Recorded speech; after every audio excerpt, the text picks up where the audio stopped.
Welcome, Wapping crew, guys, gals, ghouls, friends, fiends, foes, whoever may be listening or watching beyond the Omniverse tonight. Secure your tinfoil hats, buckle down tight, and hold on loosely as we soar over the rocky tops of the La Platas on a rocky mountain high, get sucked into the vortex of the Four Corners, and settle down snugly at mile marker 420 in colorful Colorado. Today is Sunday, September 15th, I believe. Yes, September 15th, and Monday, September 16th, for those of you across the pond and beyond. Good morning, good afternoon, and good evening to you, and thanks so much for joining me for We Are Paradox Media's Late Night in the Rockies. I'm your host, TessaTNT, and we are broadcasting live from the Mile High Clubhouse tonight. If you're listening live right now, you may be listening to us under We Are Paradox Media at Spreaker.com. You can also find us at KPNL Radio, which you can find on KPNL Radio at kpnl-db.com. eTalk Radio, which you can find at etalk.tv/radio, as well as, I believe YouTube, Facebook, and Twitch, if you're into watching, as well as listening. If you want to listen in your free time, whether you're working it, or working out, feel free to tune in to us anywhere you listen to your podcast, and you should be able to find us. So we had an issue last night with the internet for some unknown reason. The internet decided to quit working, and tonight it appears that it's a bit laggy as far as audio and video going together. So I'm looking at some things real quick, like seeing if anything helps. I don't know if it will. Well, that looks better. Let's go back to this one and see if we can do that. Okay, is it working? Hey, it is. Alright, cool. Yeah, so the internet went off last night. Hey Mort, how's it going? Good to see ya. Yeah, it went off on my computer. No matter what I did, no matter what I tried, it would not go back on. It was servicing all other electronics in the house that were hooked up to it, so I just had to call the show last night and end it early, but we're gonna have a banger tonight. So, back to the Hitchhiker's Guide to the Galaxy. So long, and thanks for all of the fish. So I've been digging this. It's been pretty cool. So I hope you guys enjoy it too. And if there's any books or guests or anything like that you'd like me to do, just email me at weareparadoxmedia@gmail.com, and I'll do my best to make it happen. So we are now on chapter 22. Let me just make sure the background music isn't too loud.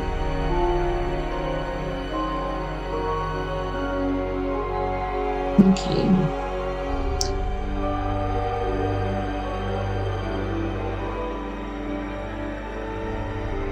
Turn it down just a smidge. Alright, chapter 22. The night in Islington was sweet and fragrant. There were, of course, no Fulornus fire dragons about in the alley, but if any had chanced by, they might just as well have sloped off across the road for a pizza, for they were not going to be needed.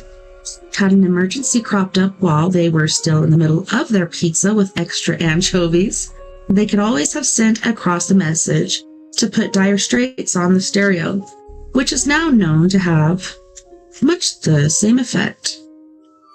No, said Finchurch, not yet. Arthur put Dire Straits on the stereo, and Finchurch pushed ajar the upstairs front door to let in a little more of the sweet, fragrant night air. They both sat on some of the furniture made out of cushions, very close to the open bottle of champagne. No, said Finchurch, not till you've found out what's wrong with me. Which bit? But I suppose, she added very, very, very quietly, that we may as well start with where your hand is now. Arthur said, so which way do I go? Down, said Finchurch, on this occasion. He moved his hand. Down, she said, is in fact the other way. Oh, yes. Mark Knopfler has an extraordinary ability to make a Schecter custom Stratocaster hoot and sing like angels on a Saturday night, exhausted from being good all week and needing a stiff drink, which is not strictly relevant at this point since the record hadn't yet got to that bit. But there will be too much else going on when it does.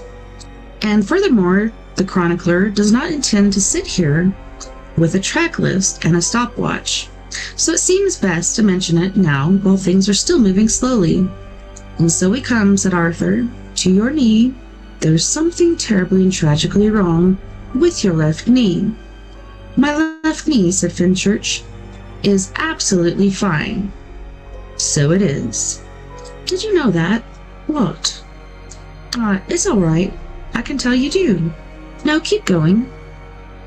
So it has to be something to do with your feet. She smiled at the dim light and wriggled her shoulders non-committally against the cushions, since there are cushions in the universe, or Scornshellus Beta, to be exact, 2 worlds in from the swampland of the mattresses that actively enjoy being wriggled against, particularly if it's non-committally because of the syncopated way in which the shoulders move.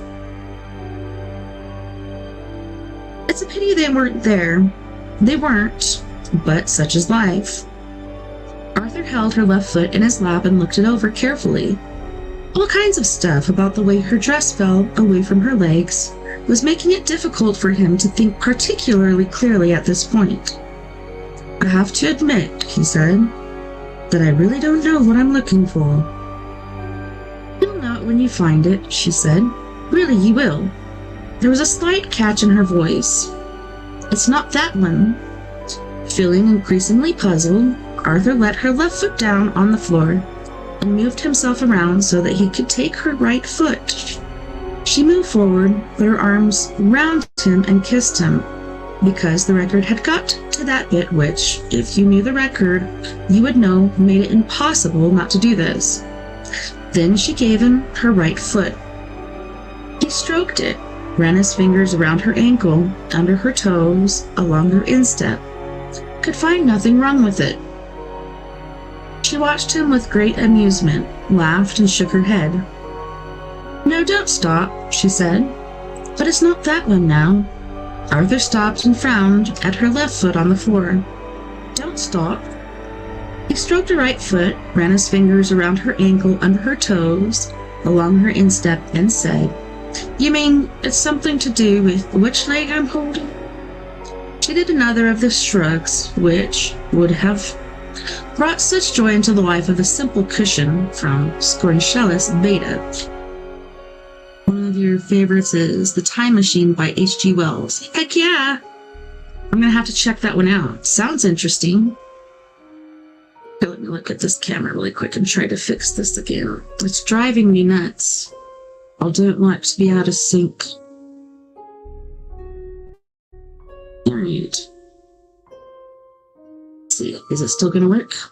Still working? Yay! I think we got it. Yeah, I'm definitely gonna have to listen to that one or check that one out as soon as we're done with the series. I think there's one more book in the series. Let's see. Yes, the last one is mostly harmless, so after I'm done with that, then I'll definitely check out The Time Machine by H.G. Wells. He frowned. Pick me up, she said quietly. He let her right foot down on the floor and stood up. So did she. He picked her up in his arms and they kissed again. This went on for a while. Then she said, Now put me down again. Still puzzled, he did so. Well? She looked at him almost challengingly. So what's wrong with my feet? She said. Arthur still did not understand. He sat on the floor, then got down on his hands and knees to look at feet in a situ, as it were, in their normal habitat. And as he looked closely, something odd struck him. He put his head right down to the ground and peered. There was a long pause. He sat back heavily. Yes, he said. I see what's wrong with your feet. They don't touch the ground.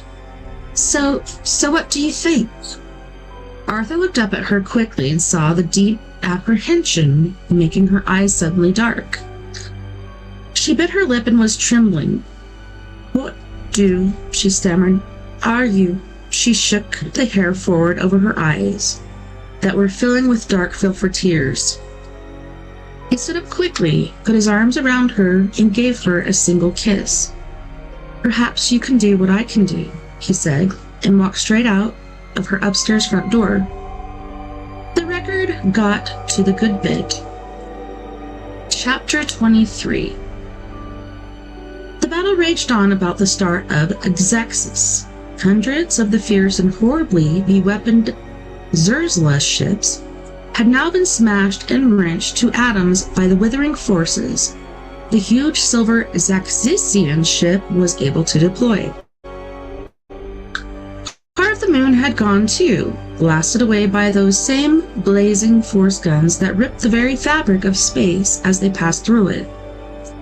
The Zerzla ships that remained, horribly beweaponed though they were now hopelessly outclassed by the devastating power of the Xaxian ship and were fleeing for cover behind the rapidly disintegrating moon, when the Xaxian ship, in hurtling pursuit behind them, suddenly announced that it needed a holiday and left the field of battle. All was redoubled fear and consternation for a moment, but the ship was gone.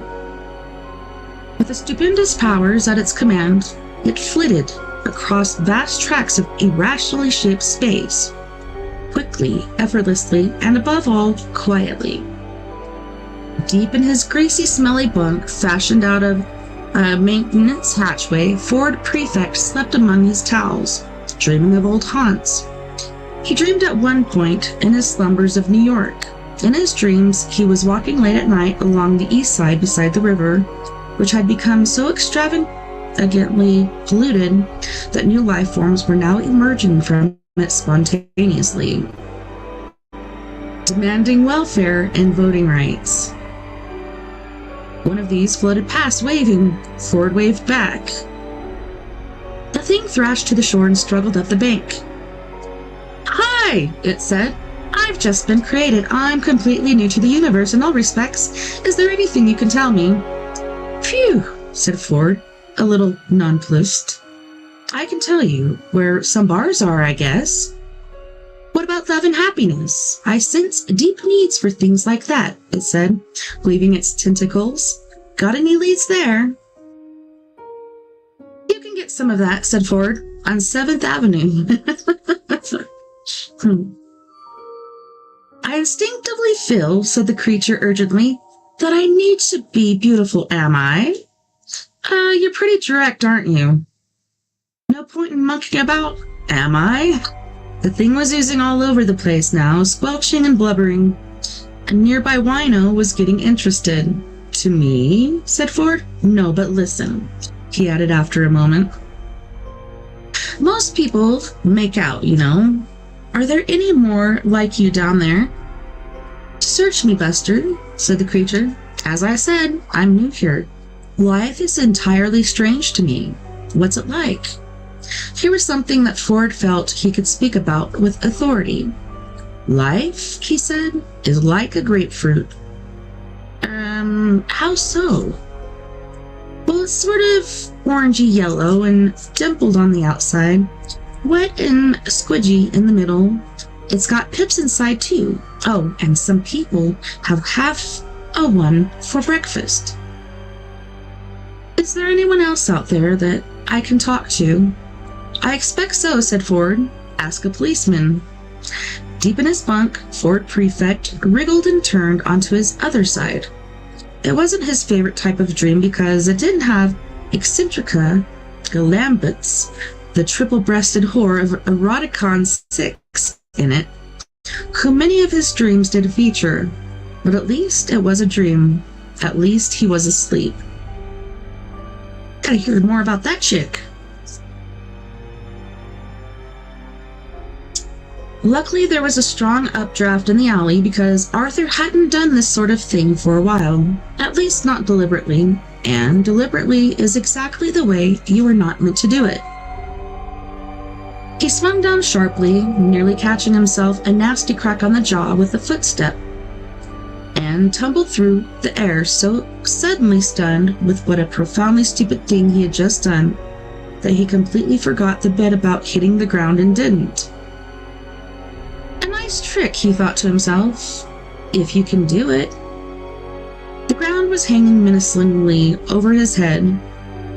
He tried not to think about the ground, what an extraordinarily big thing it was, and how much it would hurt him if it decided to stop hanging there and suddenly fell on him. He tried to think nice thoughts about lemurs instead, which was exactly the right thing to do because he couldn't at that moment remember precisely what a lemur was.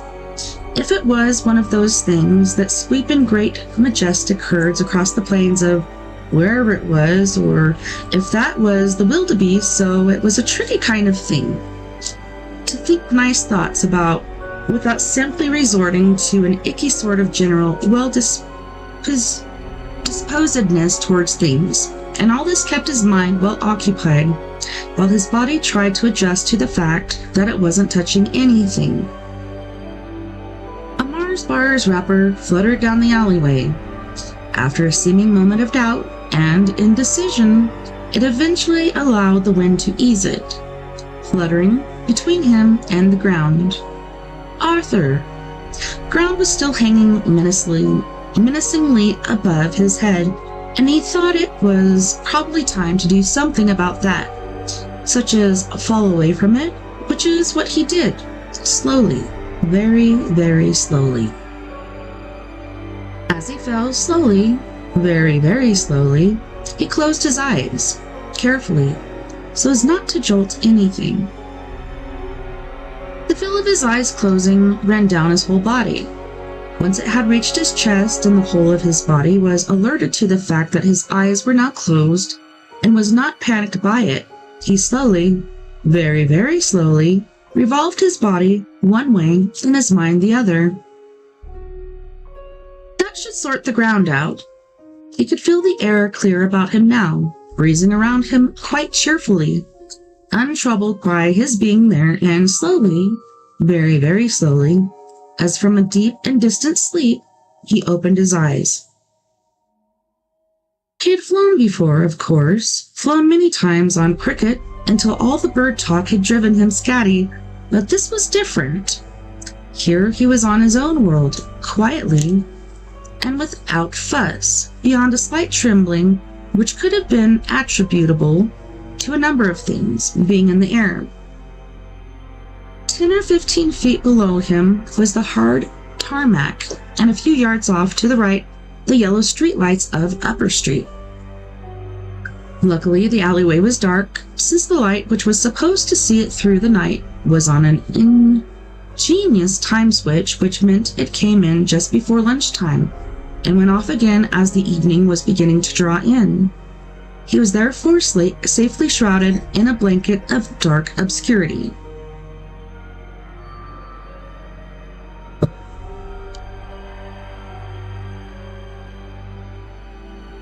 He slowly, very, very slowly, lifted his head to Fenchurch, who was standing in silent, breathless amazement, silhouetted in her upstairs doorway. Her face was inches from his. "I was about to ask you," she said in a low, trembly voice, "what you were doing, but then I realized that I could see what you were doing. You were flying, so it seemed," she went on after a slight wandering pause. "Like a bit of a silly question, and I couldn't immediately think of any others." Arthur said, "Can you do it?" "No." "Would you like to try?" She bit her lip and shook her head, not so much to say no, but just in sheer bewilderment. She was shaking like a leaf. "It's quite easy," urged Arthur. "If you don't know how, that's the important bit, but not at all sure how you're doing it." Just to demonstrate how easy it was, he floated away down the alley, fell dramatically upward, and bobbed back down toward her like a banknote on a breath of wind. "Ask me how I did that." "How did you do that?" No idea. Not a clue.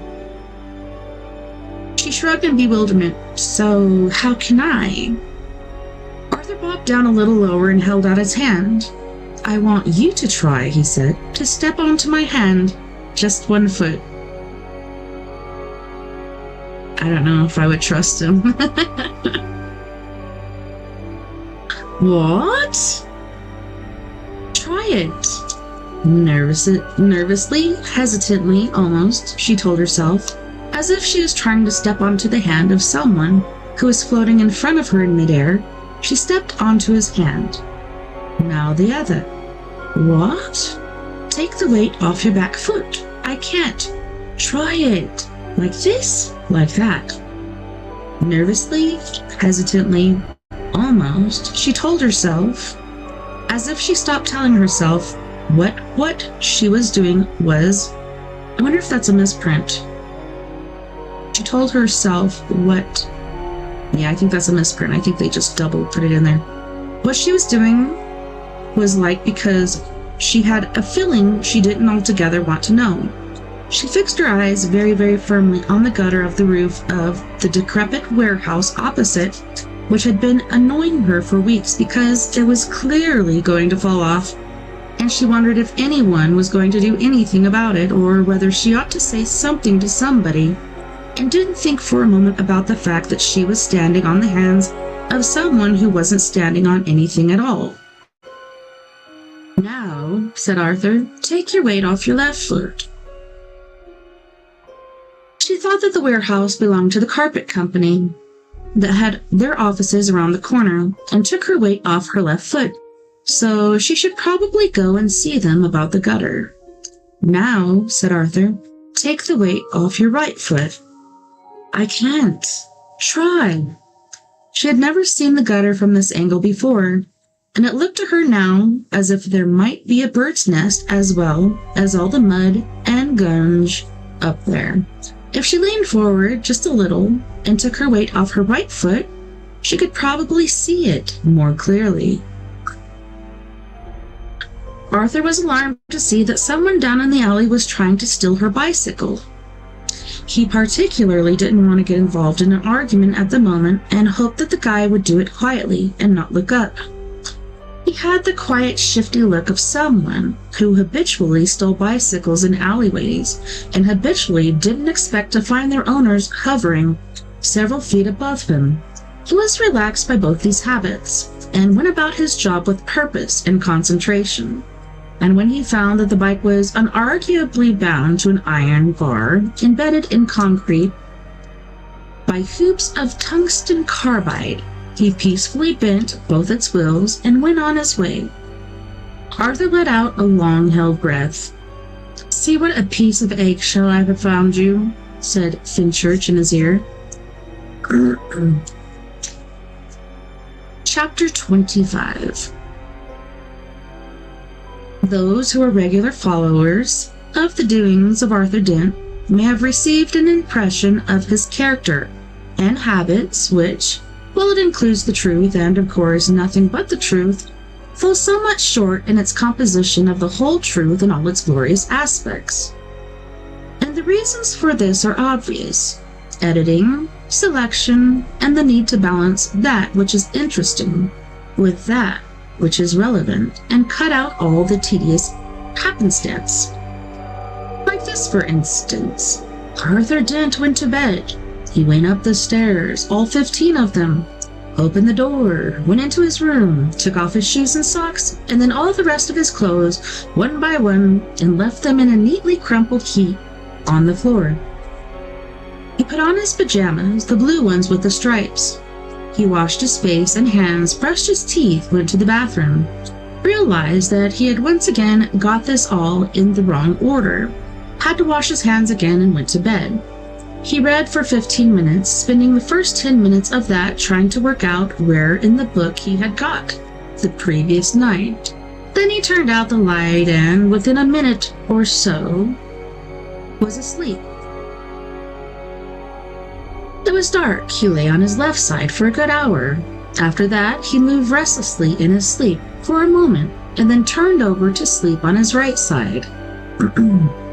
Another hour after this, his eyes flickered briefly, and he slightly scratched his nose, though there was still a good 20 minutes to go before he turned back onto his left side.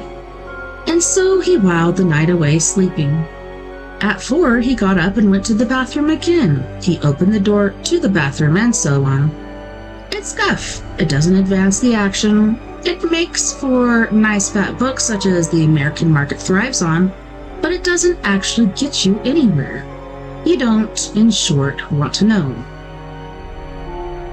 But there are other omissions as well, besides the toothbrushing and trying to find fresh socks variety. And in some of these people have often seemed inordinately interested. What they want to know about all that stuff off in the wings with Arthur and Trillian, did that ever get anywhere? To which the answer was, of course, mind your own business. And what they say, was he up to all those nights on the planet Cricket?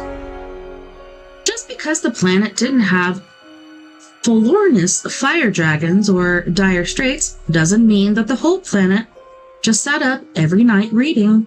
Or to take a more specific example, what about the night after the committee meeting party on prehistoric Earth, when Arthur found himself sitting on a hillside watching the moon rise over the softly burning trees in company with a beautiful young girl called Mella, recently escaped from a lifetime of staring every morning at 100 nearly identical photographs of moodily lit tubes of toothpaste in the art department of an advertising agency on the planet Golga Frenchum. What then? What happened next? And the answer is, of course, that the book ended. The next one didn't resume the story till 5 years later, and you can, claim some, take discretion too far. This Arthur Dent, comes the cry from the farthest reaches of the galaxy, and has even now been found inscribed on a mysterious deep space probe thought to originate from another alien galaxy, at a distance too hideous to contemplate. What is he, man or mouse? Is he interested in nothing more than tea and the wider issues of life? Has he no spirit? Has he no passion? Does he not, to put it in a nutshell, fuck? Those who wish to know should read on. Others may wish to skip on to the last chapter, which is a good bit and has Marvin in it.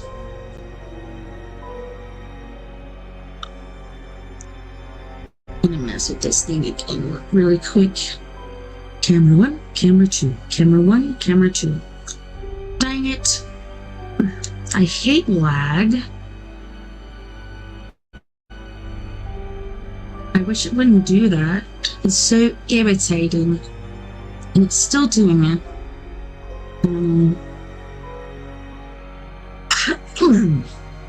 Excuse me.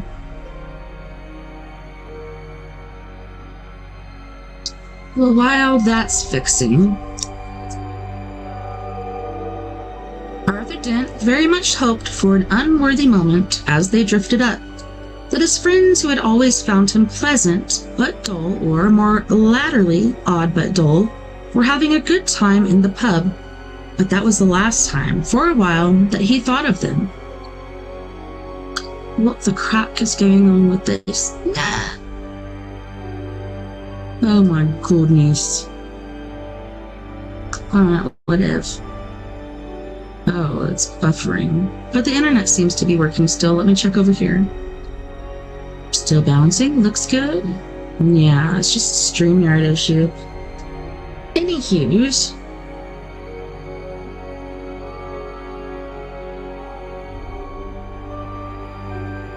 They drifted up, spiraling slowly around each other like sycamore seeds falling from sycamore trees in the autumn, except going the other way.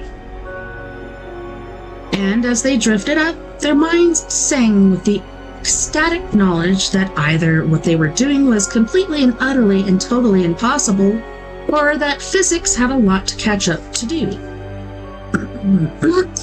Excuse me. Physics shook its head and, looking the other way, concentrated on keeping the cars going along the eastern road and up towards the Westway flyover. on keeping the streetlights lit and on making sure that when somebody on Baker Street dropped a cheeseburger, it went splat upon the ground.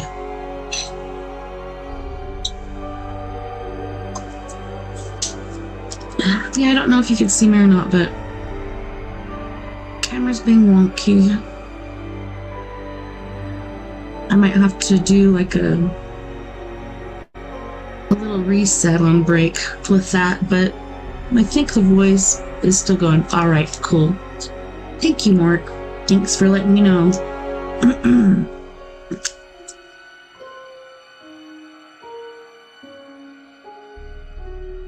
Physics shook its head and, looking the other way, concentrated on keeping the cars going along the Easton Road and out towards the Westway flyover, on keeping the street lights lit, and on making sure that when somebody in Baker Street dropped a cheeseburger, it went splat upon the ground. Dwindling heavily beneath them, the beaded strings of lights of London. London. Arthur had to keep reminding himself.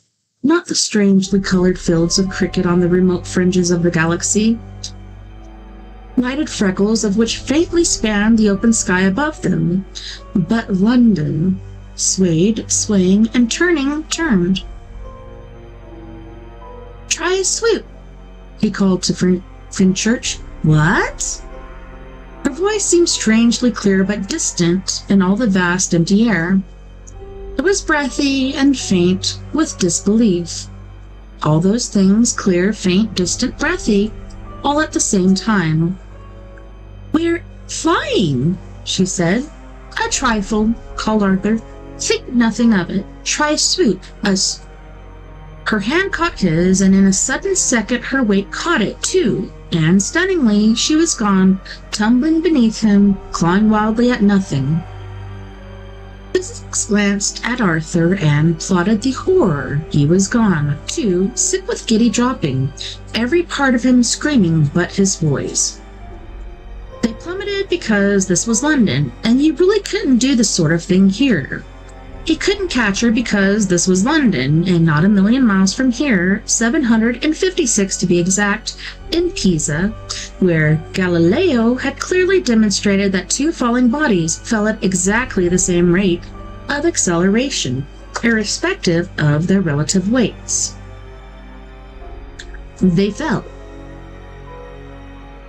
Arthur realized, as he fell, giddily and sickeningly, that if he was going to hang around in the sky believing everything that the Italians had to say about physics, when they couldn't even keep a simple tower straight, that they were in dead trouble, and he damn well did fall faster than Finchurch. Yeah, this computer's being, yeah. I don't want to say the word. I don't know what to do. Alright. He grappled her from above and fumbled for a tight grip on her shoulders. He got it.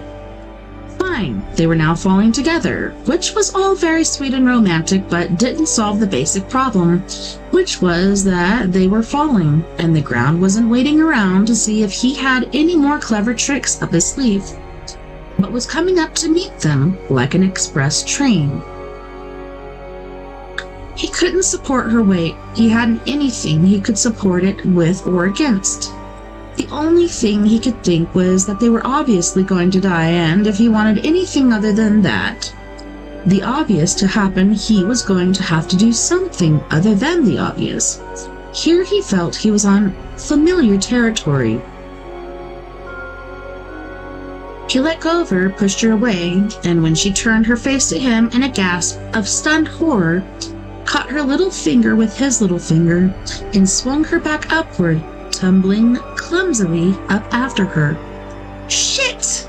She said as she sat panting and breathless on absolutely nothing at all, and when she had recovered herself, they fled on up into the night. Just below cloud level, they paused and scanned where they had impossibly come.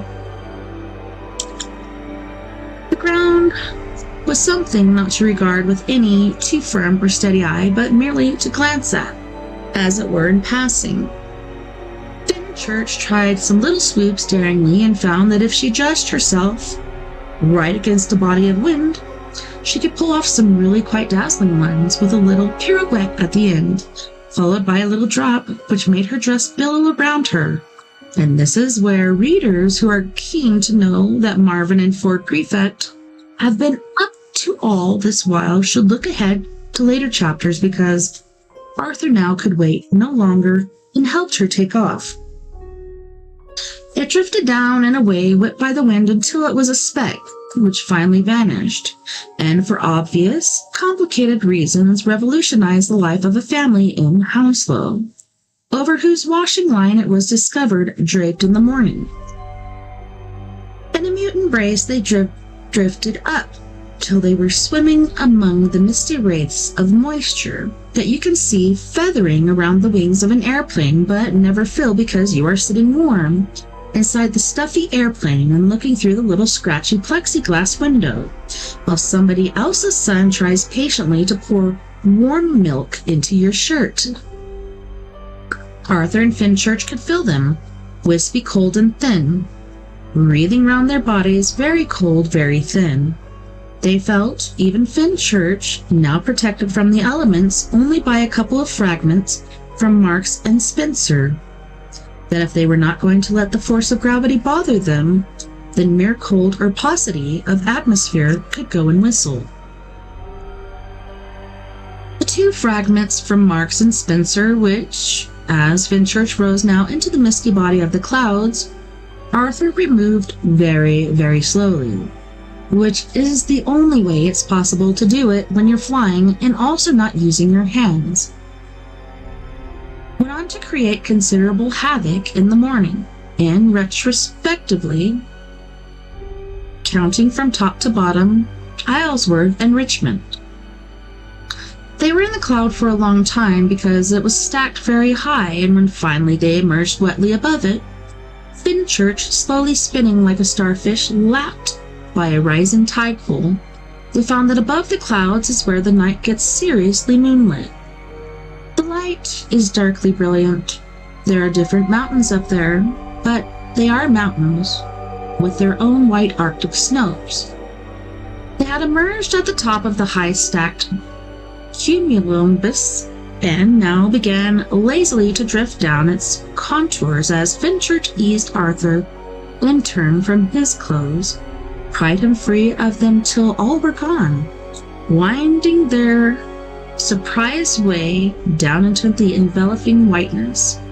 She kissed him, kissed his neck, his chest, and soon they were drifting on, turning slowly in a kind of speechless T-shape, which might have caused some Colornus, a fire dragon, had one flown past, replete with pizza, to flap its wings and cough a little.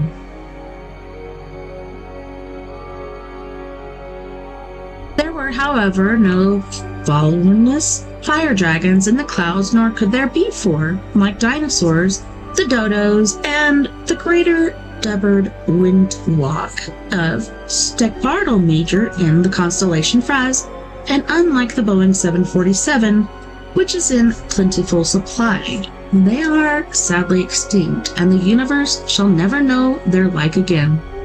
The reason that a Boeing 747 crops up rather unexpectedly in the above list is not unconnected with the fact that something very similar happened in the lives of Arthur and Fenchurch a moment or two later. They're big things, terrifyingly big. You know, when one is in the air with you, there is a thunderous attack of air, a moving wall of screaming wind, and you get tossed aside if you are foolish enough to be doing anything remotely like what Arthur and Fenchurch were doing in its close vicinity, like butterflies in the Blitz.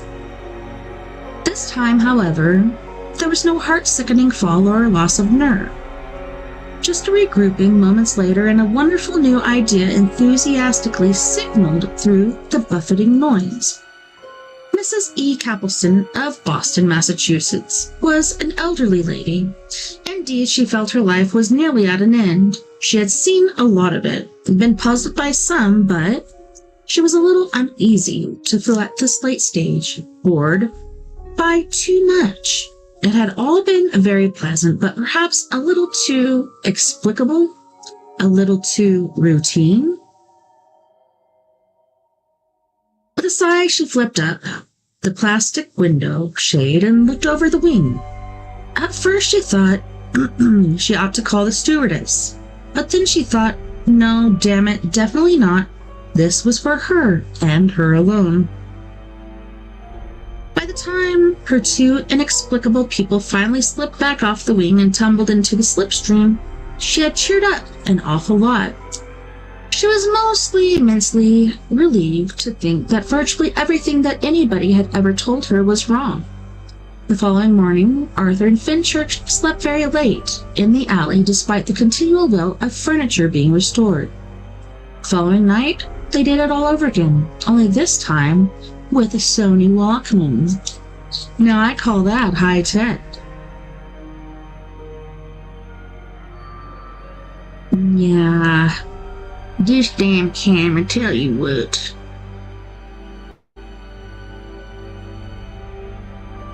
What a pain in the arse. Alright. Chapter 27. This is all very wonderful, said Fenchurch a few days later, but I do not need to know what has happened to me. You see, there's this difference between us, that you lost something and found it again, and I found something and lost it. I need to find it again. She had to go out for the day, so Arthur settled down for a day of telephoning. Murray Bost Henson was a journalist on one of the papers with small pages and big print. It would be pleasant to be able to say that he was none the worse for this, but sadly, this was not the case. He happened to be the only journalist that Arthur knew, so Arthur phoned him anyway. Arthur, my old soup spoon, my old silver tureen. How particularly stunning to hear from you. Someone told me that you'd gone off into space or something. Murray had his own special kind of conversation language, which he had invented for his own use and which no one else was able to speak or even follow. Hardly any of it meant anything at all. The bits which did mean anything were often so wonderfully buried that no one could ever spot them slipping past in the avalanche of nonsense. The time when you did find out later which bits he did mean was often a bad time for all concerned. What? Said Arthur. Just a rumor. My old elephant tusk, my little green baize card table, just a rumor. Probably means nothing at all, but I may need a quote from you. Nothing to say, just pub talk. We thrive on it. My old prosthetic limb, we thrive on it. Plus, it would fit like a weight sit in one of those other things with the other stories of the week, so it could be good just to have you denying it. Excuse me, something has just fallen out of my ear. There was a slight pause, at the end of which Murray Bost Henson came back online sounding genuinely shaken. Just remembered, he said, what an odd evening I had last night.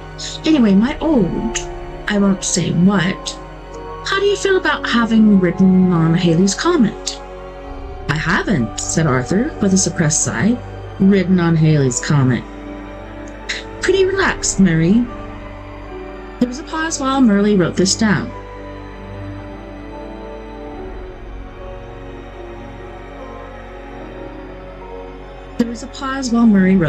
Good enough for me. Arthur, good enough for Ethel and me and the chickens.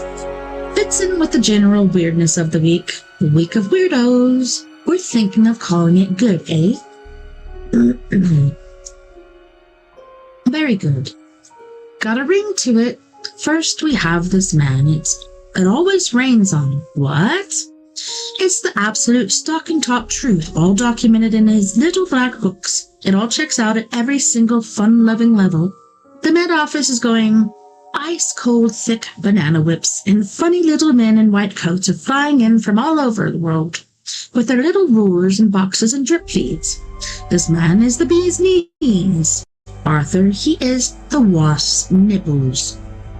He is, I would go so far as to say, the entire set of erogenous zones of every major flying insect of the Western world. We're calling him the rain god, Nice, eh? I think I've met him. Good ring to it. What did you say? I may have met him. Complains all the time, yes? Incredible. You met the rain god? If it's the same guy, I told him to stop complaining and show someone his book. There was an impressed pause from Murray Bost Henson's end of the phone. Well, you did a bundle. An absolute bundle has absolutely been done by you. Listen, do you know how much a tour operator is paying that guy not to go to Malaga this year? I mean, forget irrigating the Sahara and boring stuff like that. This guy has a whole new career ahead of him. Just avoiding places for money. The man's turning into a monster, Arthur. We might even have to make him win the bingo. Listen, we may want to do a feature on you, Arthur. The man who made the rain god rain. Got a ring to it, eh? A nice one, but we may need to photograph you under a garden shower, but that'll be okay. Where are you? I'm in Islington. Listen, Murray. Islington?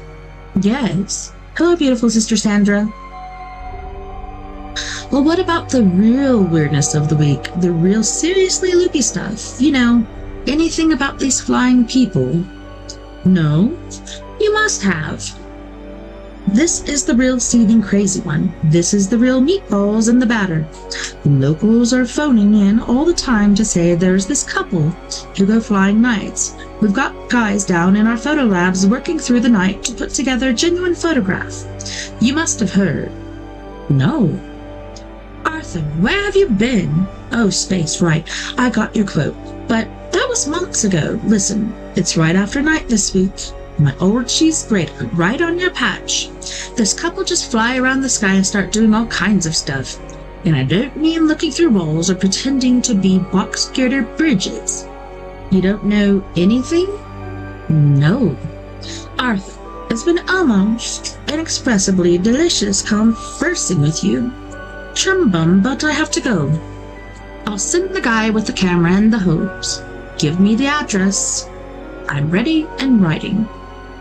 Listen, Murray, I called to ask you something. I have a lot to do. I just wanted to find something about the dolphins. No story, last year's news, forget them, they're gone. It's important. Listen, no one will touch it. You can't sustain a story, you know, when the only news is the continuing absence of whatever it is the story's about. Not our territory anyway. Try the Sundays. Maybe they'll run a little.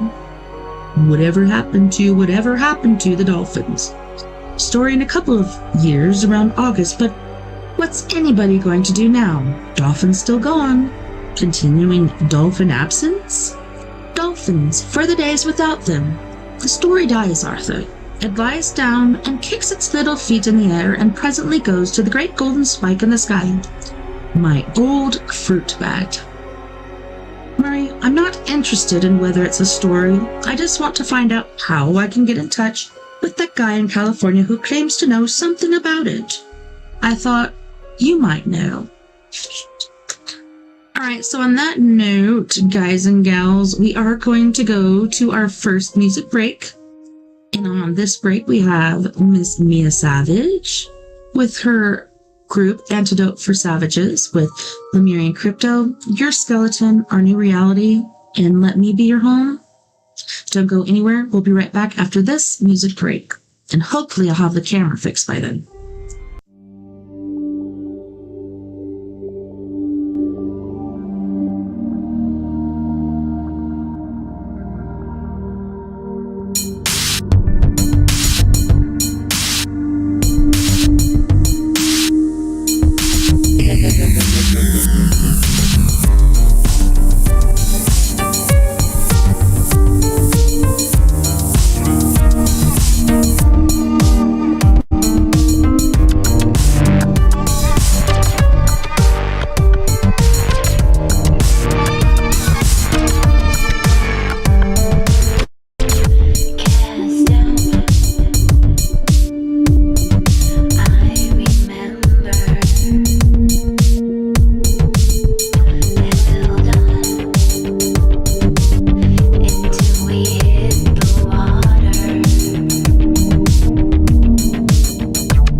let you fall apart. We'll make a brand new start. When you're coming back, I wanna take a ride. I wanna show him love. I wanna knock him down. Come with me to our new reality. You don't need all the shit that he brings anymore. You're mine. You're mine. Tonight. You're mine.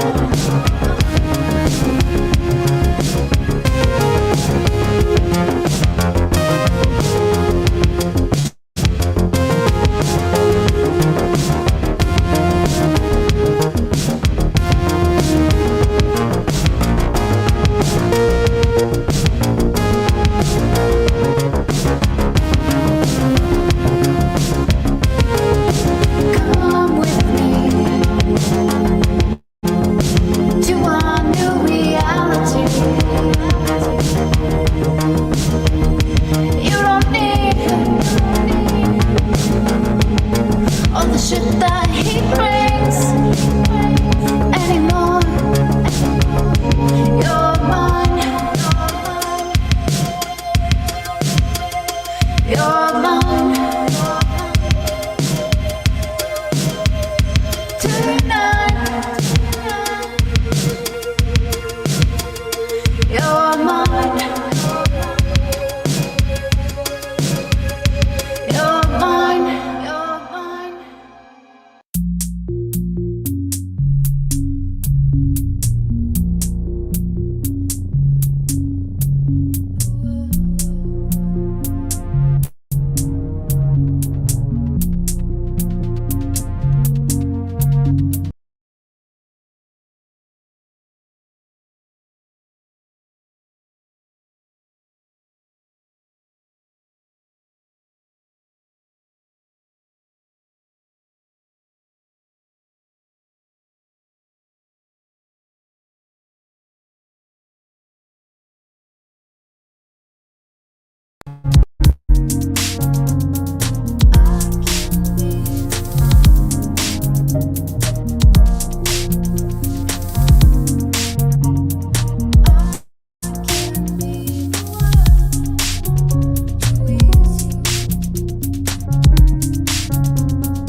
Right, I think we got it fixed. Sweet! Well, thank you so much for joining me tonight on We Are Paradox Media's Late Night in the Rockies. I'm your host, TessaTNT, and we are into our book by Douglas Adams. So long, and thanks for all the fish. Sheep.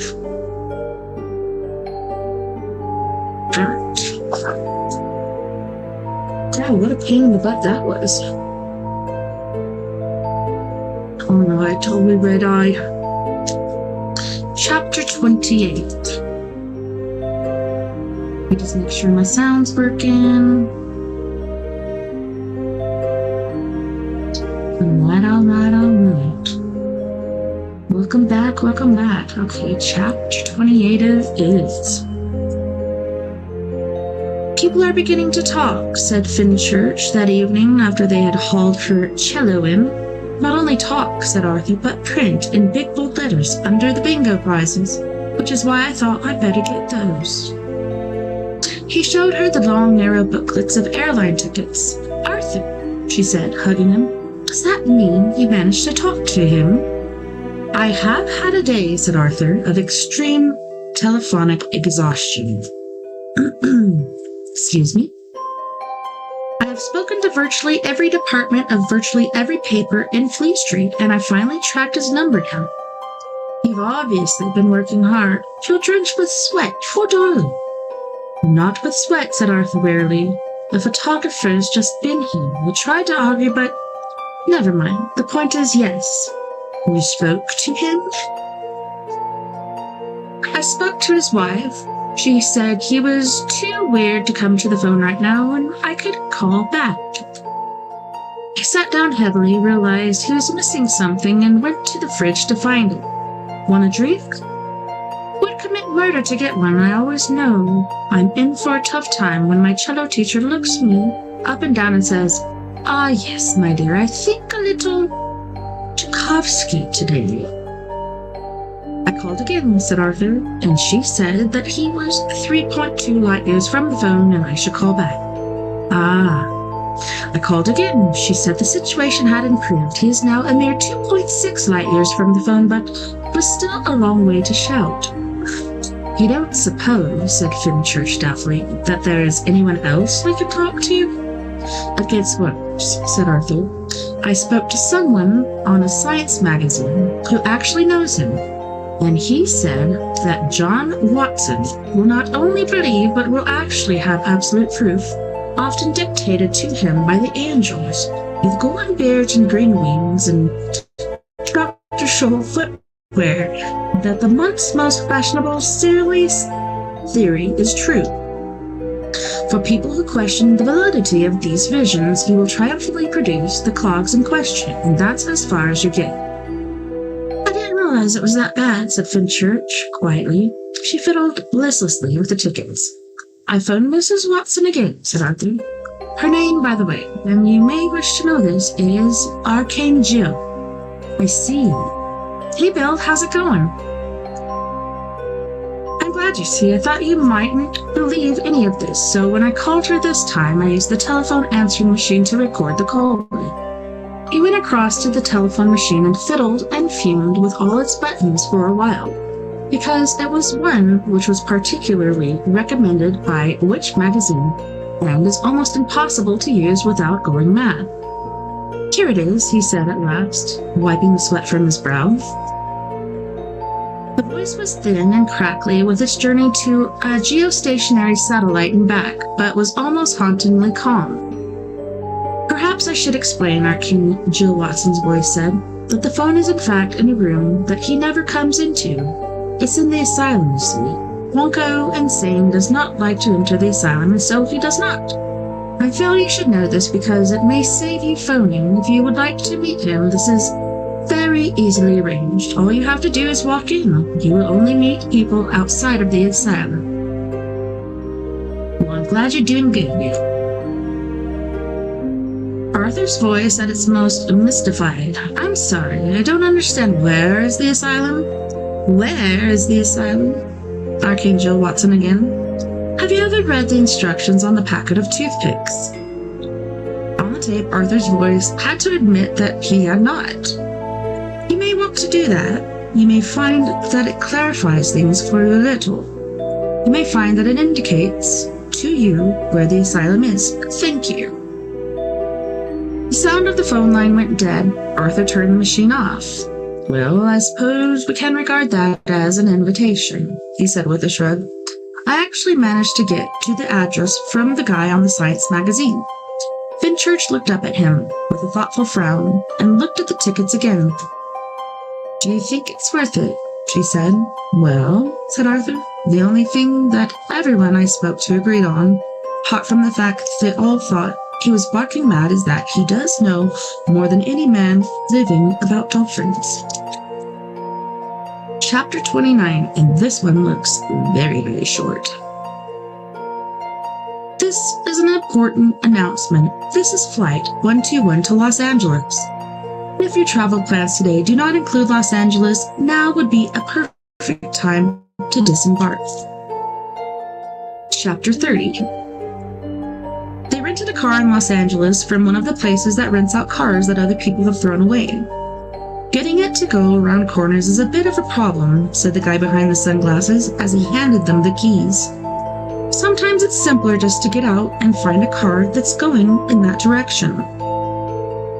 They stayed for one night in a hotel on Sunset Boulevard, which someone had told them they would enjoy being puzzled by. Everyone there is either English or odd or both. They've got a swimming pool where you can go and watch English rock stars reading language, truth, and logic for the photographers.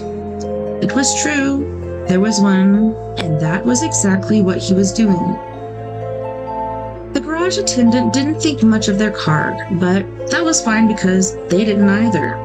Late in the evening, they drove through the Hollywood Hills along Mulholland Drive and stopped to look out first over the dazzling sea of floating light that is Los Angeles, and later stopped to look across the dazzling sea of floating light that is San Fernando Valley.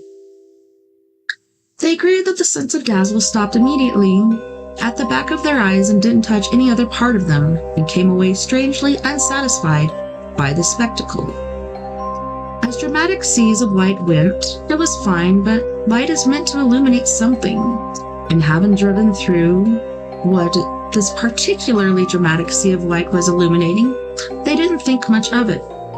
They slept late and restlessly and awoke at lunchtime when it was unbearably hot.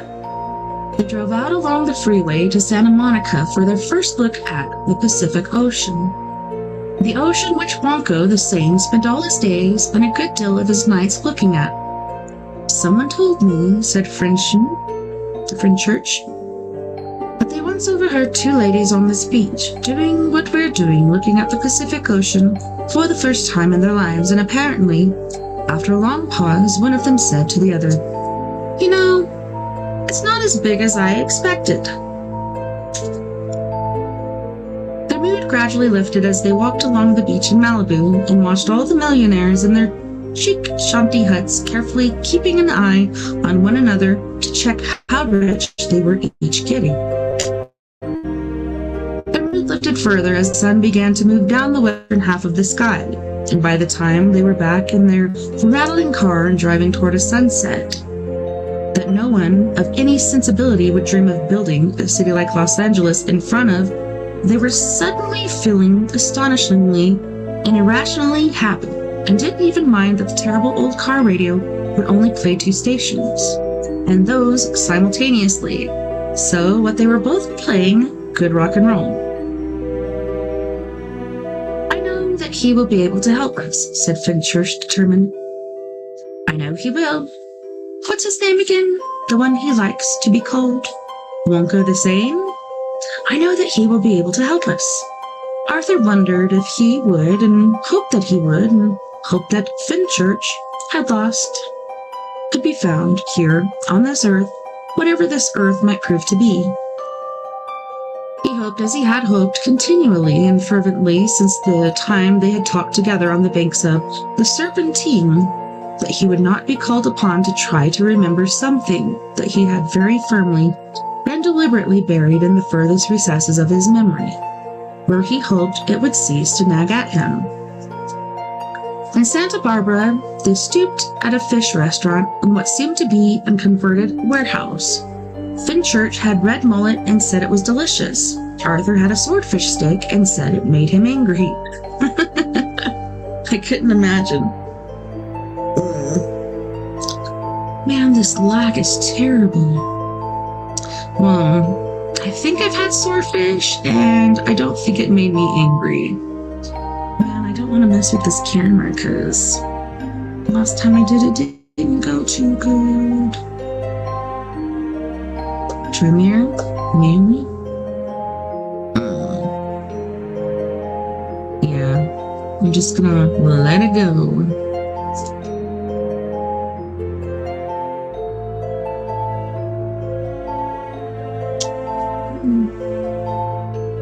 He grabbed a passing waitress by the arm and berated her. Why is this fish so bloody good? He demanded angrily. Please excuse my friend, said Fenchurch to the startled waitress. I think he's having a nice day at last. Chapter 31. If you took a couple of David Bowies and stuck one of the David Bowies on top of the other David Bowie, then attached another David Bowie to the end of each of the arms of the upper of the first 2 David Bowies, and wrapped the whole business up in a dirty beach robe, you would then have something which didn't exactly look like John Watson, but which those who knew him would find hauntingly familiar. He was tall, and he gangled. When he sat in his deck chair gazing at the Pacific, not so much with any kind of wild sunrise any longer as with a peaceful deep dejection, it was a little difficult to tell exactly where the deck chair ended and he began. Hey Adrian, what's up? And you would hesitate to put your hand on, say, his forearm in case the whole structure suddenly collapsed with a snap and took your thumb off. You might pull back a nub. But his smile when he turned it on was quite remarkable. It seemed to be composed of all the worst things that life can do to you, but which, when he briefly resembled them in that particular order on his face, made you suddenly feel, oh, well, that's all right then. When he spoke, you were glad that he used the smile that made you feel, oh, well, that's all right then, pretty often. Oh, yes, he said. They come and see me. They sit right here. They sit right where you're sitting. He was talking of the angels with the golden beards and green wings and Dr. Scholl's sandals. You gotta have those. I'm sure they travel a lot, so. They eat nachos, which they say they can't get where they come from. They do a lot of coke and are very wonderful about a whole range of things. Well, it reminds me of, I don't know if you've seen that movie Michael, about the angel Michael that has John Travolta in it. It's a pretty good one. I don't think he did any coke, but he did a lot of other things.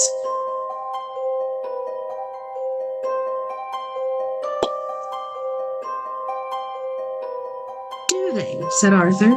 Are they? So, when is this then? When do they come? He gazed out at the Pacific as well. There were little sandpipers running along the margin of the shore, which seemed to have this problem. They needed to find their food in the sand, which a wave had just washed over, but they couldn't bear to get their feet wet. To deal with this problem, they ran with an odd kind of movement, as if they'd been constructed by somebody very clever in Switzerland. Fenchurch was sitting on the sand, idly drawing patterns in it with her fingers. Weekends mostly, said Wonko, the same, on little scooters. They are great machines. He smiled. I see, said Arthur. I see. A tiny caw from Fenchurch attracted his attention, and he looked round at her. She had scratched a little stick figure drawing in the sand of the two of them in the clouds. For a moment, he thought she was trying to get him excited, then he realized that she was rebuking him. Who are we, she was saying, to say he's mad? His house was certainly peculiar, and since this was the first thing that Fenchurch and Arthur had encountered, it would help to know what it was like. It was like this. It was inside out. Actually inside out, to the extent that they had to park on the carpet. All along what one would normally call the outer wall, which was decorated in a tasteful interior designed pink, were bookshelves, also a couple of those odd three-legged tables with semicircular tops, which stand in such a way as to suggest that someone just dropped the wall straight through them, and pictures which were clearly designed to soothe. Where it got really odd was the roof. It folded back on itself like something that M.C. Escher, had he been given the hard nights on the town, which it is no part of his narrative's purpose to suggest was the case, though it is sometimes hard looking at his pictures, particularly the one with all the awkward steps, not to wonder, might have dreamed up after having been on one, for the little chandeliers which should have been hanging inside were on the outside pointing up. Confusing. The sign above the front door read, "Come outside," and so nervously they had. Inside, of course, was where the outside was. Rough brickwork, nicely done, coining gutters in good repair, a garden path, a couple of small trees, some rooms leading off, and the inner walls stretched down, folded curiously, and opened at the end as if by an optical illusion which would have had M.C. Escher frowning and wondering how it was done to enclose the Pacific Ocean itself. Hello, said John Watson, Wonko the same. Good, they thought to themselves. Hello is something we can cope with. Hello, they said, and all surprisingly with smiles. For quite a while he seemed curiously reluctant to talk about the dolphins, looking oddly distracted and saying, Did you shower? No, You guys need to. I know, but I'll go on. Do it for all the time. I don't know. We'll have your dad look at me. I'm sorry, boy. His knee hurts really bad. All right.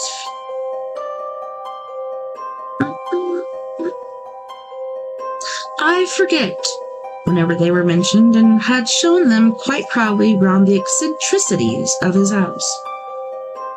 It gives me pleasure, he said, in a curious kind of way, and does nobody any harm, he continued. That's a competent optician couldn't correct. We liked him. He had an open, engaging quality and seemed able to mock himself before anybody else did. We had to do gingerbread never seen a bit of my math homework because it's all the same. Okay, well, do your math homework and we'll figure out the reading later. Okay. Okay. I will. Love you too. Goodbye.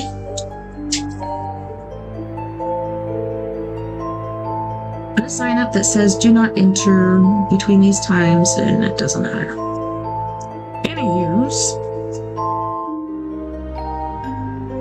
Your wife, said Arthur, looking around, mentioned some toothpicks. He said it with a hunted look, as if he was worried that she might suddenly leap out from behind a door and mention them again. Wonko the Sane laughed. It was a light, easy laugh, and sounded like one he had used a lot before and was happy with. Ah, yes, he said. That's to do with the day I finally realized that the world had gone totally mad and built the asylum to put it in, poor thing, and hoped it would get better. This was the point at which Arthur began to feel a little nervous again. Here, said Wonko the Sane. We are outside the asylum. He pointed again at the rough brickwork, the pointing, and the gutters. Go through that door. He pointed at the first door through which they had originally entered, and you go into the asylum. I've tried to decorate it nicely to keep the inmates happy, but there's very little one can do. I never go in there myself. If ever I am tempted, which these days I rarely am, I simply look at the sign written over the door and I shy away. That one? Said Finchurch, pointing rather puzzled at a blue plaque with some instructions written on it. Yes, they are the words that finally turned me into the hermit I've now become. It was quite sudden. I saw them, and I knew what I had to do. The sign read, "Pull stick near center of its length. Moisten pointed end in mouth. Insert in tooth space.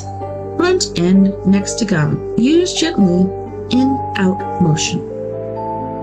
It seemed to me, said Wonko the Sane, that any civilization that had so far lost its head as to need to include a set of detailed instructions for use in a package of toothpicks was no longer a civilization in which I could live and stay sane.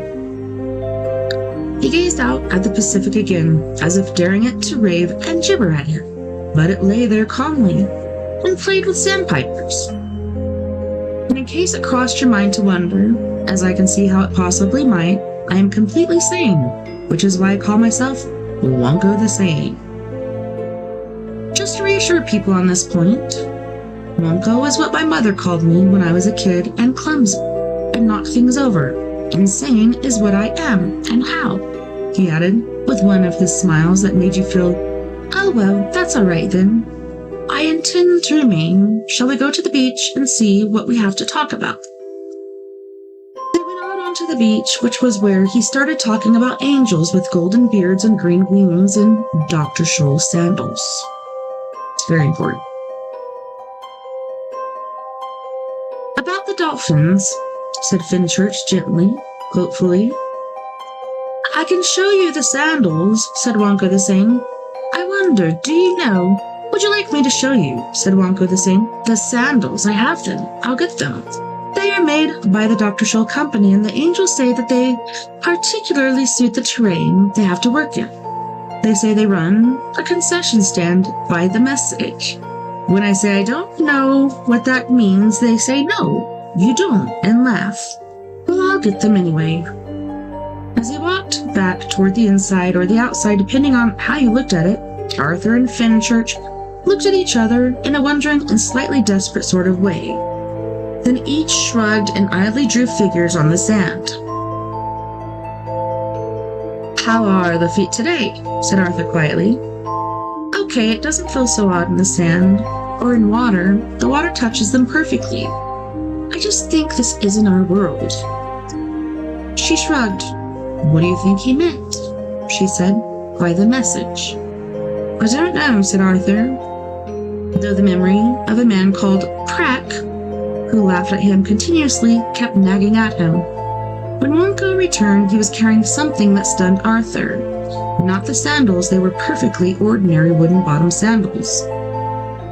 I just thought you'd like to see, he said, what angels wear on their feet, just out of curiosity.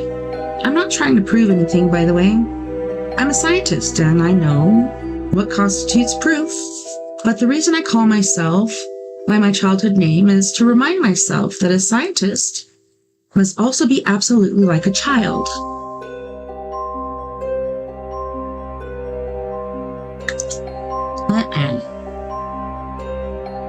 Let me go over here and delete comment.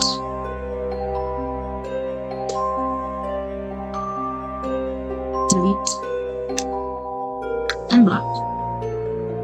I don't know if the block went through, but jeez. Sorry about that. If he sees a thing, he must say that he sees it, whether it was what he thought he was going to see or not. See first, think later, then test, but always see first. Otherwise, you will only see what you were expecting. Most scientists forget that. I'll show you something to demonstrate that later. So, the other reason I call myself Wonko the Sane is so that people will think I am a fool. That always allows me to say what I see when I see it. You can't possibly be a scientist if you mind people thinking that you're a fool. Anyway, I also thought you might like to see this. This was the thing that Arthur had been stunned to see him carrying, for it was a wonderfully silver-gray glass fishbowl, seemingly identical to the one in Arthur's bedroom. Arthur had been trying for some 30 seconds now without success to say, "Where did you get that?" sharply and with a gasp in his voice. Finally, his time had come, but he missed it by a millisecond. "Where did you get that?" said Fenchurch sharply and with a gasp in her voice. Arthur glanced at Fenchurch sharply and with a gasp in his voice said, "What? Have you seen one of these before?" "Yes," she said, "I've got one, or at least did have. Russell stole it to put his golf balls in. I don't know where it came from, just that I was angry with Russell for stealing it." "Why have you got one?" "Yes, it was." They both became aware that Wonko the Sane was glancing sharply backward and forward between them and trying to get a grasp and gasped in edgeways. "You have one of these too?" he said to both of them. "Yes," they both said it.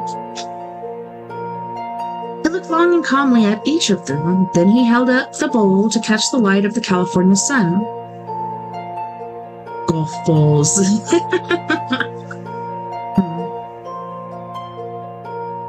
The bowl seemed almost to sing with the sun.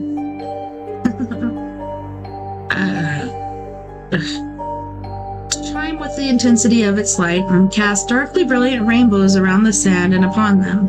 He turned it and turned it. They could see quite clearly in the fine tracery of its edgework the words, "So long, and thanks for all the fish." "Do you know," asked Wonko quietly, "what it is?" They shook their heads slowly and with wonder, almost hypnotized by the flashing of the lightning shadows in the gray glass. "It is a farewell gift from the dolphins," said Wonko in a low, quiet voice. "The dolphins whom I loved and studied and swam with and fed with fish, and even tried to learn their language. A task which they seemed to make impossibly difficult considering the fact that I now realize they were perfectly capable of communicating in ours if they decided that they wanted to." He shook his head with a slow smile and then looked again at Fenchurch and then at Arthur. "Have you?" said Arthur. He said to Arthur, "What have you done with yours, may I ask? You that?" I keep a fish in it," said Arthur, slightly embarrassed.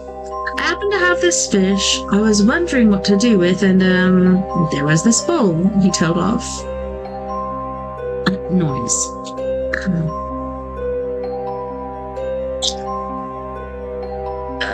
Where did I go? "You've done nothing else, no?" he said. "If you had, you would know." He shook his head again. "My wife kept wheat germ in ours," resumed Wonko with some new tone in his voice, "until last night." "What?" said Arthur slowly and hushedly. "Happened last night." "We ran out of wheat germ," said Wonko evenly. "My wife," he added, "has gone to get some more." He seemed lost with his own thoughts for a moment. "And what happened then?" said Fenchurch in the same breathless tone. "I washed it," said Wonko. "I washed it very carefully, very, very carefully, removing every last speck of wheat germ. Then I dried it slowly with a lint-free cloth, slowly, carefully, turning it over and over. Then I held it to my ear. Have you held one to your ear?" They both shook their heads again slowly, again dumbly. "Perhaps," he said, "you should." Chapter 32. The deep roar of the ocean, the break of the waves on farther shores than thought can find, the silent thunders of the deep, and from among it, voices calling, and yet not voices, humming trillings, wordlings, and half-articulated songs of thought. Greetings, waves of greetings, sliding back down into the inarticulate words breaking together. A crash of sorrow on the shores of earth, waves of joy on where? A world indescribably found, indescribably arrived at, indescribably wet, a song of water. I feel the voices now clamoring explanations of a disaster, inadvertible, a world to be destroyed, a surge of helplessness, a spasm of despair, a dying fall, again, the break of words. Ugh.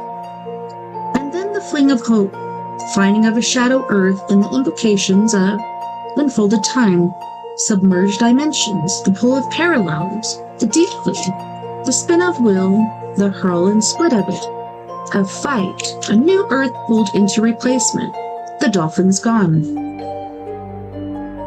Then stunningly a single voice, quite clear. Excuse me. This bowl was brought to you by the campaign to save the humans. We bid you farewell. And then the sound of long, heavy, perfectly gray bodies rolling away into an unknown, fathomless, deep, quietly giggly. Chapter 33.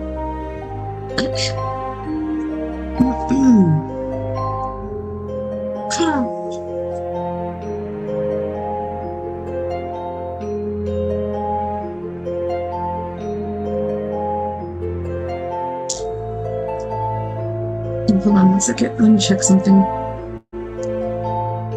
Oh. Okay, I was just trying to set up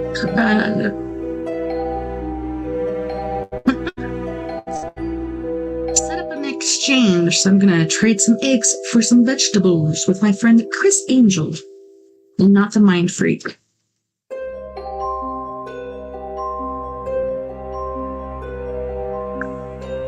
All right. This is what I wanted you to see, said Wonka the same, when the news came around again. An old colleague of mine, he's over in your country running an investigation, just watch. It was a press conference.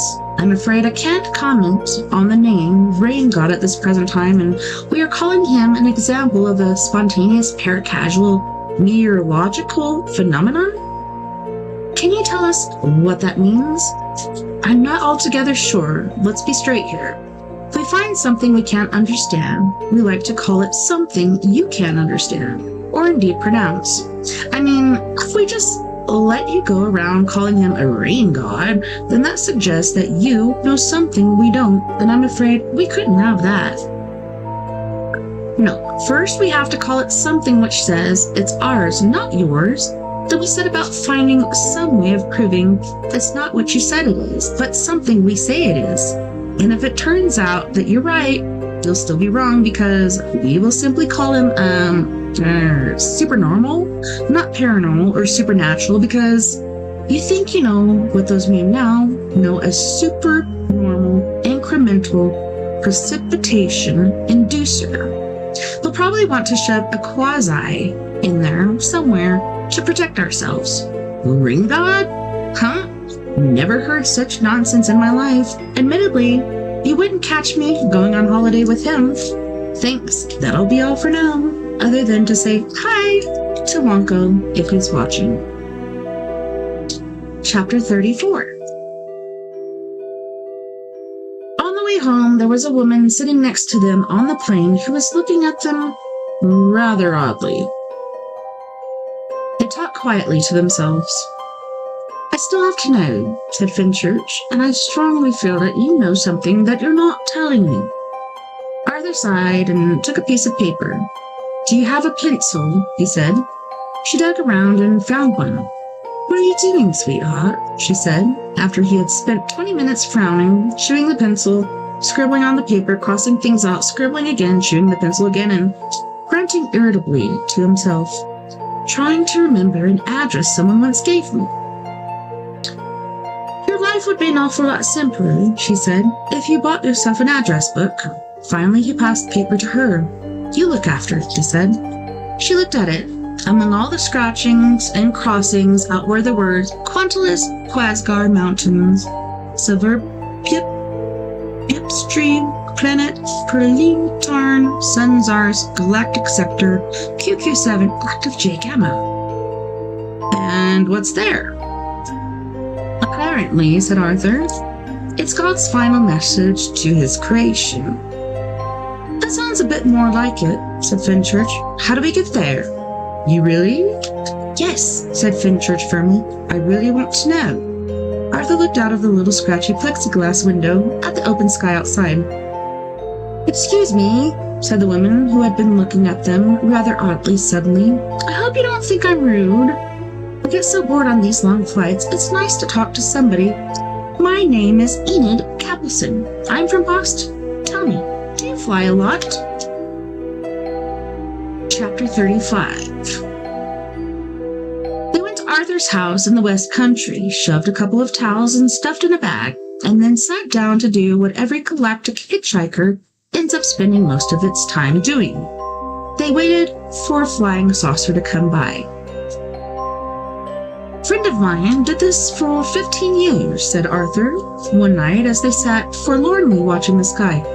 He was that, called Ford Prefect. Caught himself doing something he had never really expected to do again.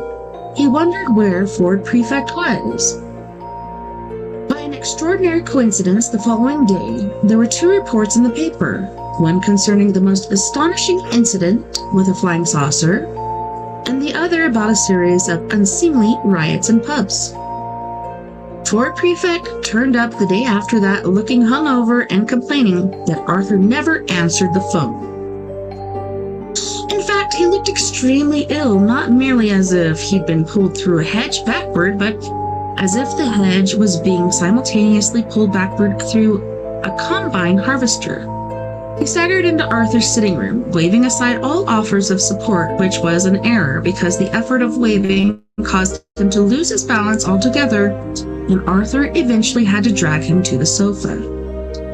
Thank you, said Ford. Thank you very much. Have you? He said, and fell asleep for 3 hours. The faintest idea, he continued suddenly when he revived, how hard it is to tap into the British phone system from the 80s? I can see that you haven't, so I'll tell you, he said, over the very large mug of black coffee that you are about to make me. Followed Arthur, wobbling into the kitchen. Stupid operators keep asking you where you're calling from, and you try to tell them Letchworth, and they say you couldn't be if you're coming in on that circuit. What are you doing? Making you some black coffee. Oh. Ford seemed oddly disappointed. He looked about the place forlornly. What's this? He said. Rice Krispies. And this? Paprika. I see, said Ford solemnly and put the two items back down on top of the other, but that didn't seem to balance properly, so he put the other on top of the one, and that seemed to work. A little space lagged, he said. What was I saying? About not phoning from Letchworth? I wasn't. I explained this to the lady. Bugger Letchworth, I said. If that's your attitude, I am in fact calling from a Cells scout ship of the Sirius Cybernetics Corporation, currently on the sublight speed leg of a journey between the stars, known to your world, though not necessarily to you, dear lady. I said, dear lady, exclaimed Ford Prefect, because I didn't want her to be offended by my implication that she was an ignorant cretin. Tactful, said Arthur Dent. Exactly, said Ford. Tactful, he frowned.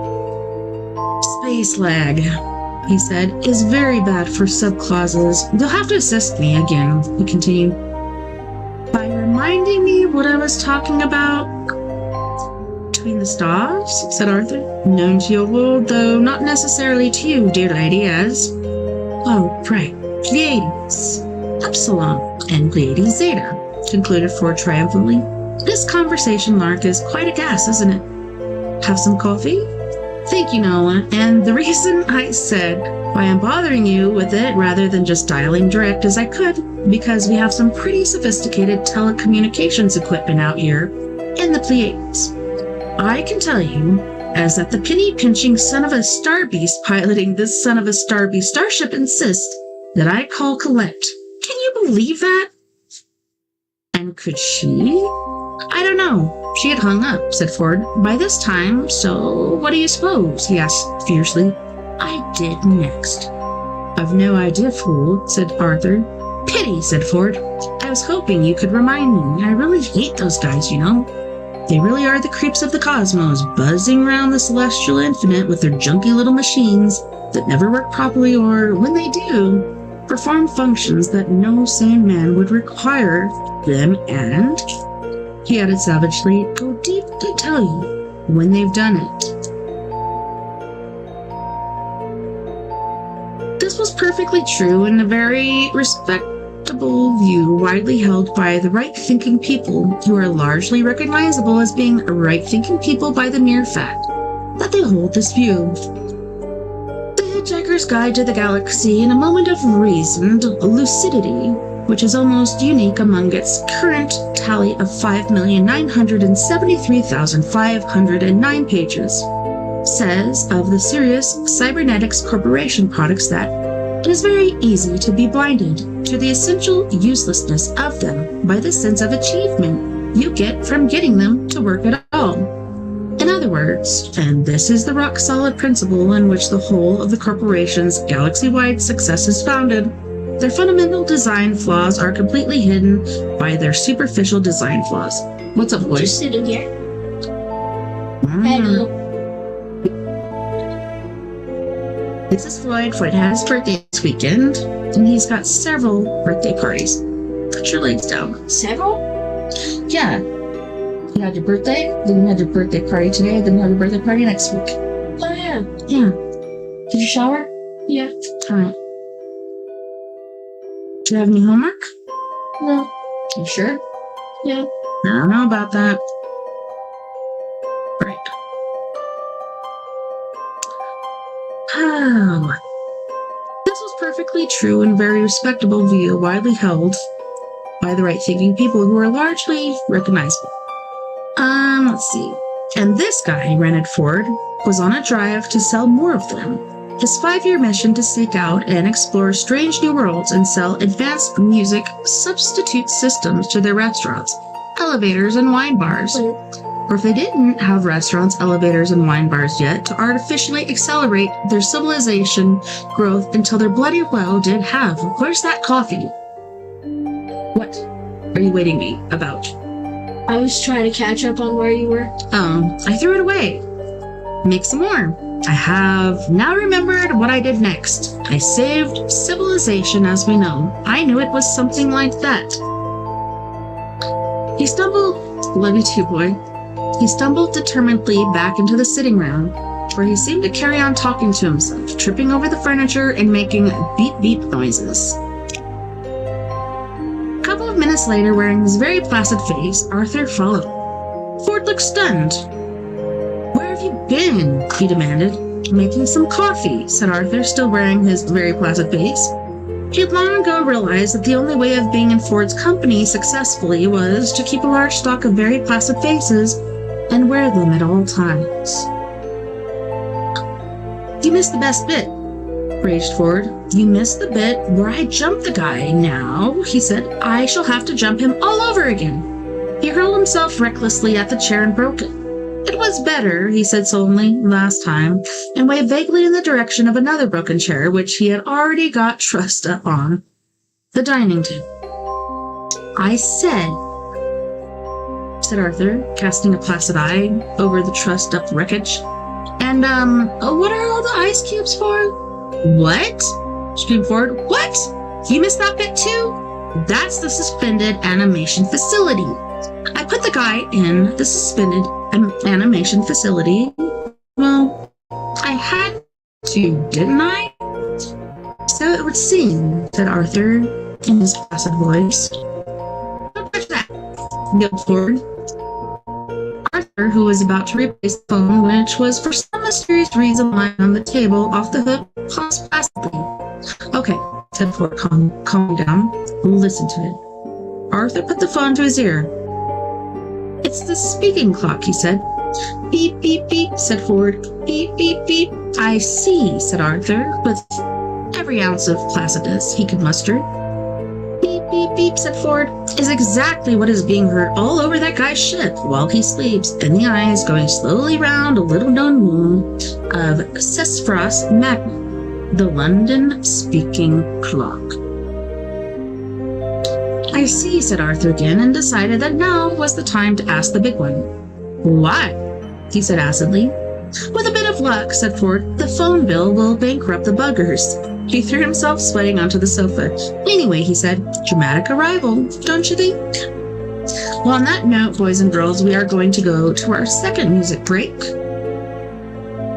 And on this music break, we have Miss Mia Savage with her band, aka herself, because she's like a little tiny Trent Reznor.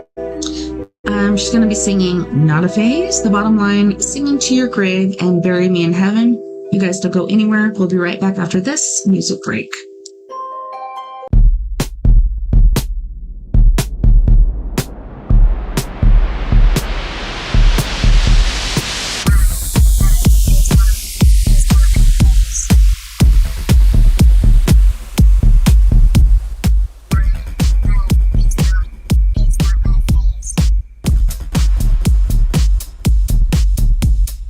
Break us out of this circle.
it's right now between fear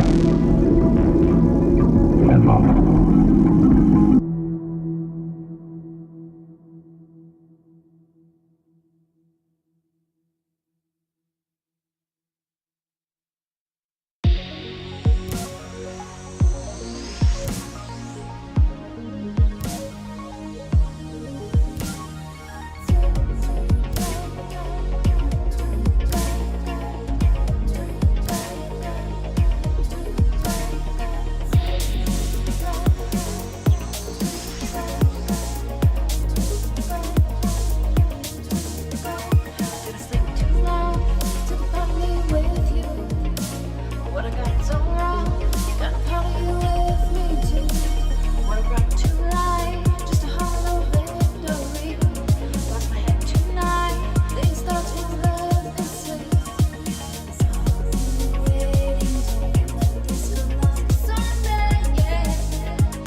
Welcome back, and thanks so much for hanging out with me tonight on We Are Paradox Media's Late Night in the Rockies.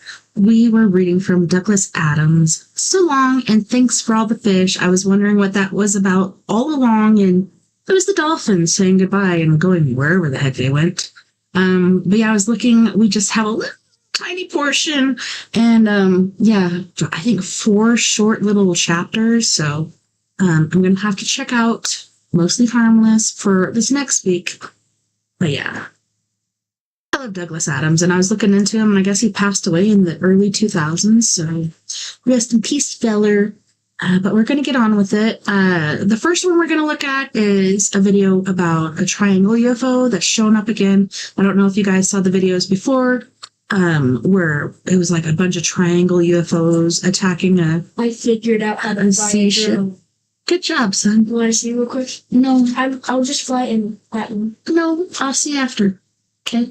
He got a drone for his birthday, so he's excited to share it. But yeah, a bunch of triangle UFOs around a naval ship.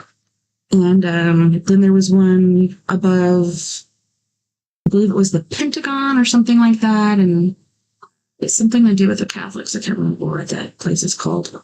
But now there's more. There's more sightings of it. Well, there's so many different UFOs out there. It makes you wonder what exactly is going on. Well, let's get into it with this video here. It's by Mindseed TV. If you have not subscribed to them, please do. These guys are epic. And so this one's in Moscow. And this guy's been doing it on his own for a while. Because, you know, everybody's got families, everybody's got things to do. But he's going to keep on keeping on, kind of like me. I refuse to quit. Let's get to it, shall we? And like I said, don't forget to subscribe. Mindseed TV. 1.85 million subscribers. Good job, buddy. What the f*** is it? Holy sh**. What the hell is that? What is happening? I don't know what the f*** that is, man.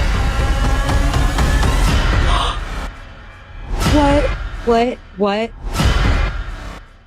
Yes, people are getting freaked out all around the world from new UFO sightings, strange phenomenon, and eerie events that resemble biblical prophecies. So you know what that means. I've got some crazy stuff to show you in today's video. If you're new to the channel, thanks for joining. Be sure to stick around. And if you're not new here, welcome back. Buckle up because these clips I'm about to show you are insane.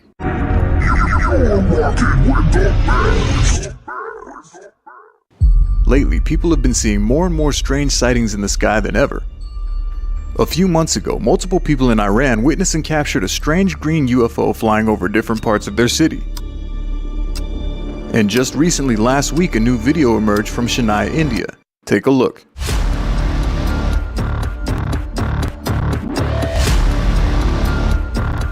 A green circle of lights appears to be hovering and glowing high up above the highway. Can you see the resemblance of the object captured in Iran?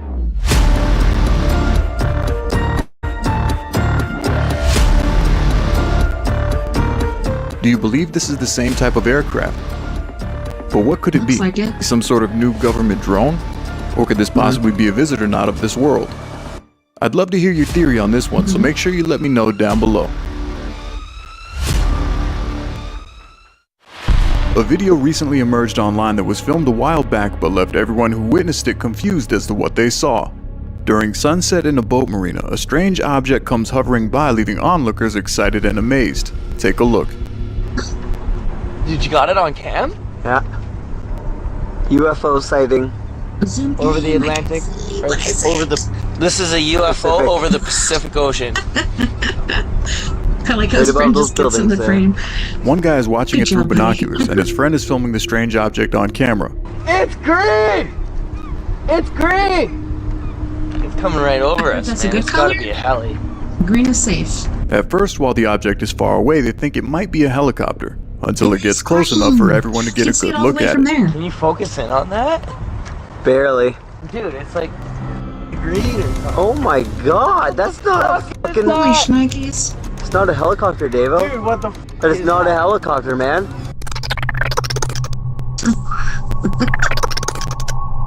Man, I'm looking right at it. Oh with my binoculars. god. Just Many sounds like, people what the can be hell's heard wrong with shouting you? from other Just feed me. boats saying stuff like, "What the hell is it? It's a UFO." That is weird. I haven't seen one like that before. What Shirtless the kicks? f*** is that? Yeah, look at it!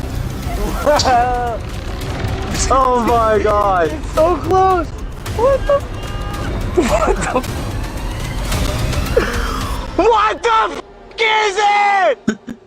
Dude, that's Could you unlike imagine if it anything just I've went- ever f***ing seen. At a few points, it moves extremely quickly, leaving people stunned and leading me to believe that this is not a balloon. What the? No. Yeah! Oh yeah! I saw a balloon going today and it was like this. What the going into the air. is that? I'm looking through my binoculars at this thing, and it makes no sound. It's going everywhere.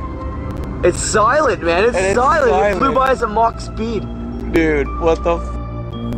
My name is sound issues, let me Damor, know, and I don't guys. know what the f that is, man. I've seen like nothing Hey, like Dave. that. No, it was silent. It was silent. So what could this strange object be that was captured in this marina? Let me know what you think this could have been. I don't know, that's weird. Okay, that Weird. clip is pretty crazy, but speaking of thrilling moments, you guys might not know this, but I have a bit of a guilty pleasure to admit. Anytime that I'm in Las Vegas, I enjoy stopping by casinos and playing a few slots. And right now, I have something fun to share with you. Slots are Today's cool. video is sponsored by Cash Rally, an exciting mobile slots game that brings the fun Oh, of the casino man. right to your phone. If you're anything like me and you enjoy the buzz of slot machines, you've got to Don't check mind, see out this? Cash Rally. This game isn't just another app, it's a thrill ride with hundreds of slots, including the brand new Samurai 888 Spin Kenji, which is now available online for the first time. And here's the kicker, this game is absolutely free coins right now. Start your own rally in Cash Rally today. I almost got sucked into a long one there. Next. A boy was watching a thunderstorm outside of his house when suddenly something strange appeared in the sky. Take a look. Oh my gosh. There appears to Yeah, be a we saw red something laser like this moving slowly last through the weekend clouds doing above the security. houses in the distance. I've never seen anything like it, and it looks Trippy. downright creepy if you ask me. Same.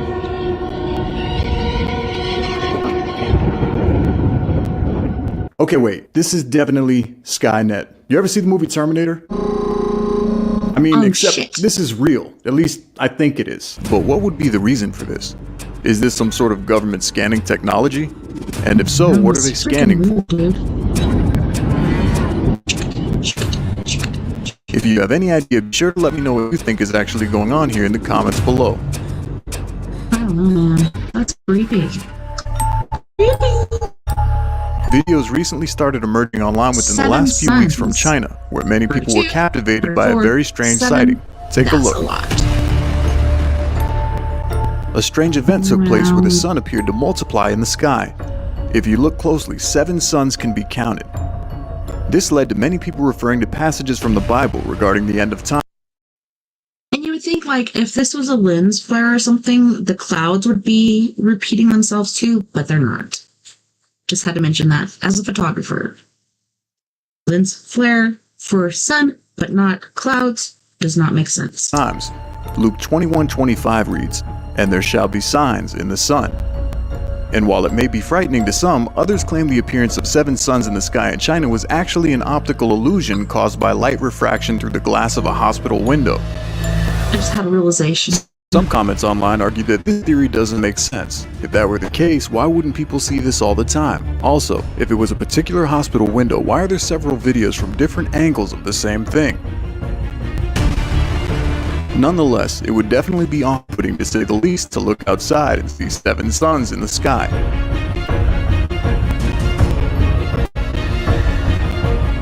What would be your first thought if you looked up in the sky and saw this? Another strange video that left people scratching their heads appeared online recently. A person notices a strange dark mass suddenly consuming the entire sky and films it on their cell phone. Take a look. What is that? What is that? Wow. What on earth is that? Oh no. That is just freaking weird. No. Wow. What appears to be a dark shadow moves swiftly, blanketing the entire sky, turning what was once daylight into complete darkness. Just flashed off then. Gone. It's another glitch Come in the on. Matrix or what? Oh god. Ugh. Well, looks like we're f***ed now. What makes this video even more creepy is if you look closely, you can see the clouds in the sky moving slowly from right to left, signifying that whatever this was, it wasn't just another cloud. So what could this dark Something mass else. be moving rapidly, blocking out all giant of the light mothership? from the sun? Is this simply a shadow being cast from a nearby mountain? A mothership? What do you think That could be the same reason mothership. behind this? Matrix? And if you think biblical prophecy sounds far-fetched, I've already covered plenty of these in past videos, but new incidences continue occurring, like this one in southern India. Take a look. Another massive swarm of locusts invades a small city. The man filming catches one out of midair to show what they are on camera. A large black cloud of these No way. insects could be seen hovering ominously over this small town of southern India. But that's not all. Many people around the world have been hearing strange sounds coming from the clouds. Some refer to these as sky trumpets, angels sounding horns of the apocalypse, Y'all ain't right with God. Y'all need to get right. and others it's blame HAARP, crazy. an alleged government weapon which can control the weather. Well, even scientists don't know what it is. Nobody knows what it is. Could be tectonic plates rubbing against each other. Could be clouds. Could be... They don't know. New videos have emerged of these creepy sounds being captured around the world. Take a look.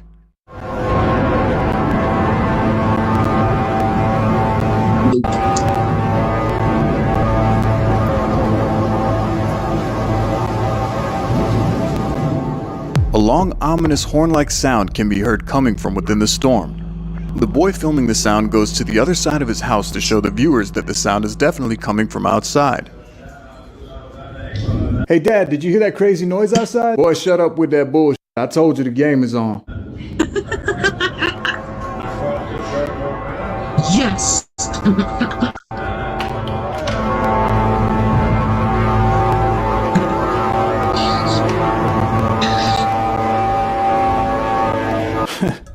Kids these days, they hear a little bit of thunder, they think the whole world is ending. Seriously. Shit's happening. I'm telling you. And then there's this clip. A person's Ring doorbell camera captured a similar strange sound occurring at 5:20 in the morning in Canada.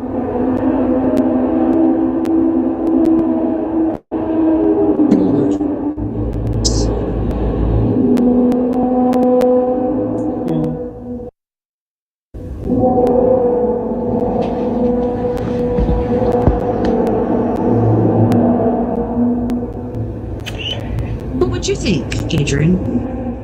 So what do you think the source could be behind these strange sounds echoing around the world?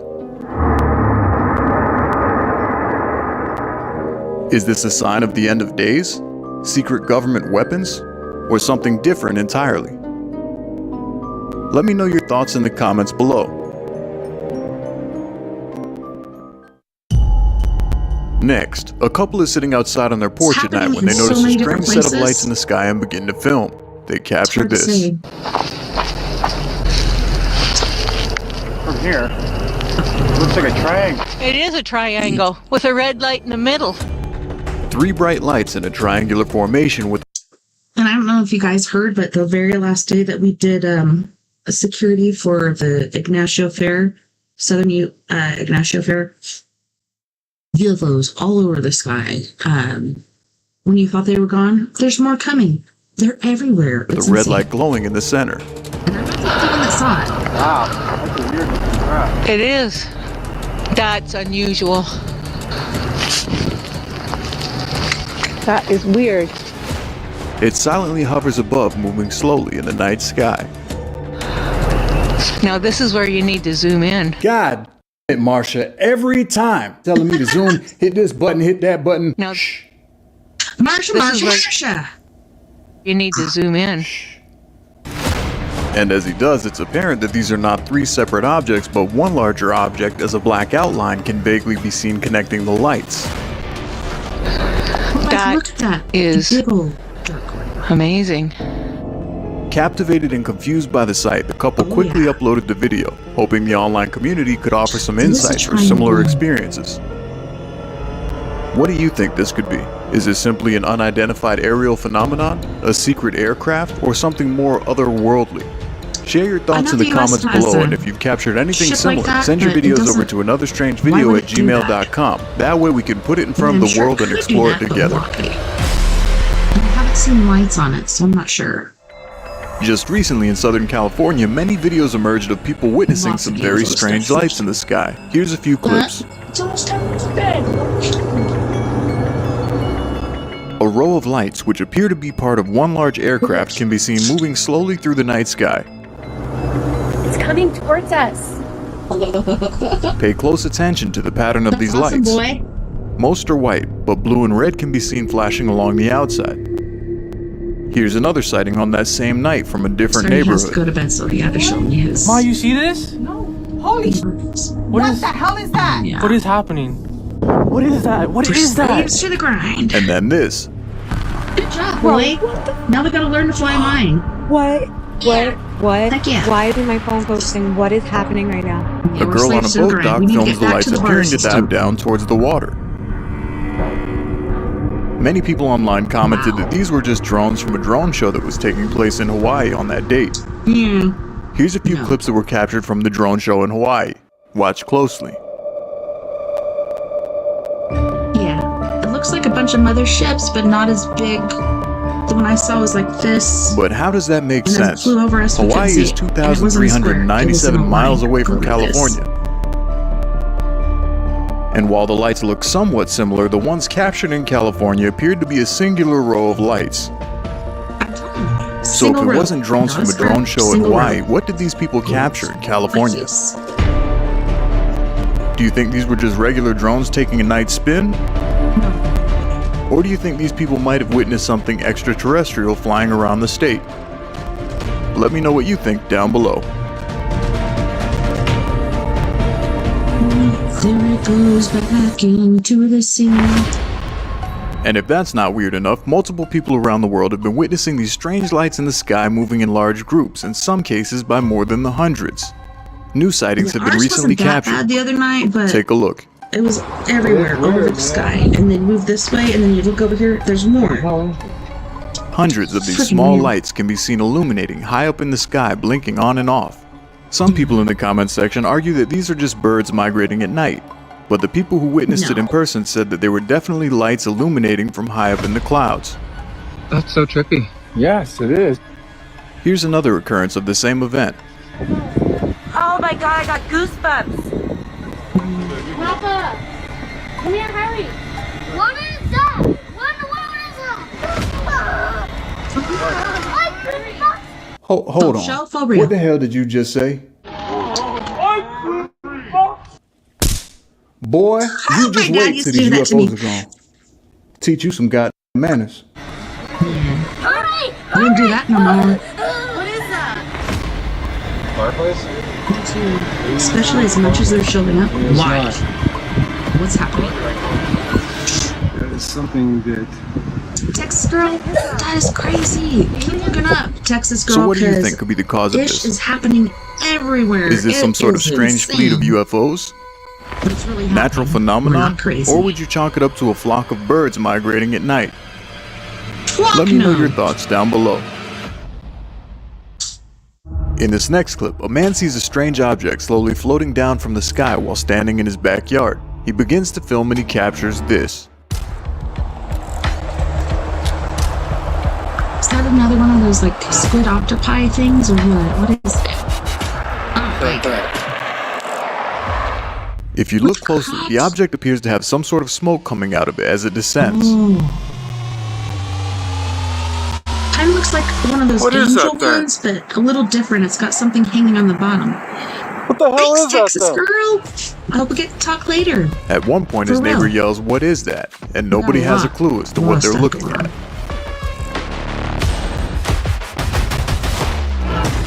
So what do you think this strange object could be? Could this be some sort of weather balloon falling from the sky? A strange shape-shifting UFO? Or something else entirely? I don't like it. Let me know I what get you an think. ominous feeling from it.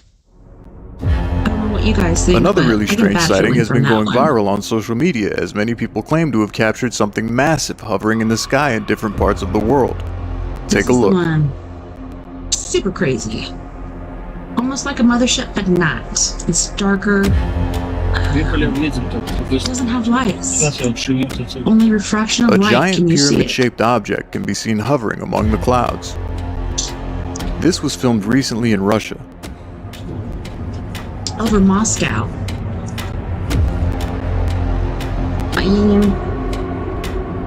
If these guys start showing up, okay, so I don't know if you guys have seen this as well, but shit. It seems like when these guys show up, it's like when really, really bad things like in the government or whatever are happening. We had one over the Pentagon and other things like that, and other stuff happened shortly after that. Now this is over Moscow. What's about to happen?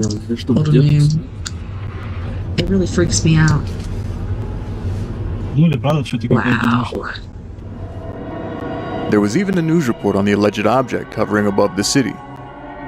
The Sun reported Friday a large, unidentified flying object hovering over Moscow's Kremlin. According to the Sun, witnesses said the pyramid-shaped object could be as big as a mile wide. And while Russian reports have ruled out UFO speculation, the Sun says the police have refused to comment and aerospace experts are stumped. Oddly, this was Also, Texas Girl and everybody else watching right now, did you see the report? I don't know if it was the New York Times or who did it, but police are getting booklets on how to handle UFO and alien experiences. And it's really, really important because it's dangerous. Like now all of a sudden it's dangerous. Oh no. Wasn't the first time this type of object was witnessed and captured on camera. Another event happened a few years back where people claimed to have seen a large pyramid-shaped object in the United States hovering above the Pentagon. Several different angles and videos were recorded of the object. Take a look. Oh man. What is this?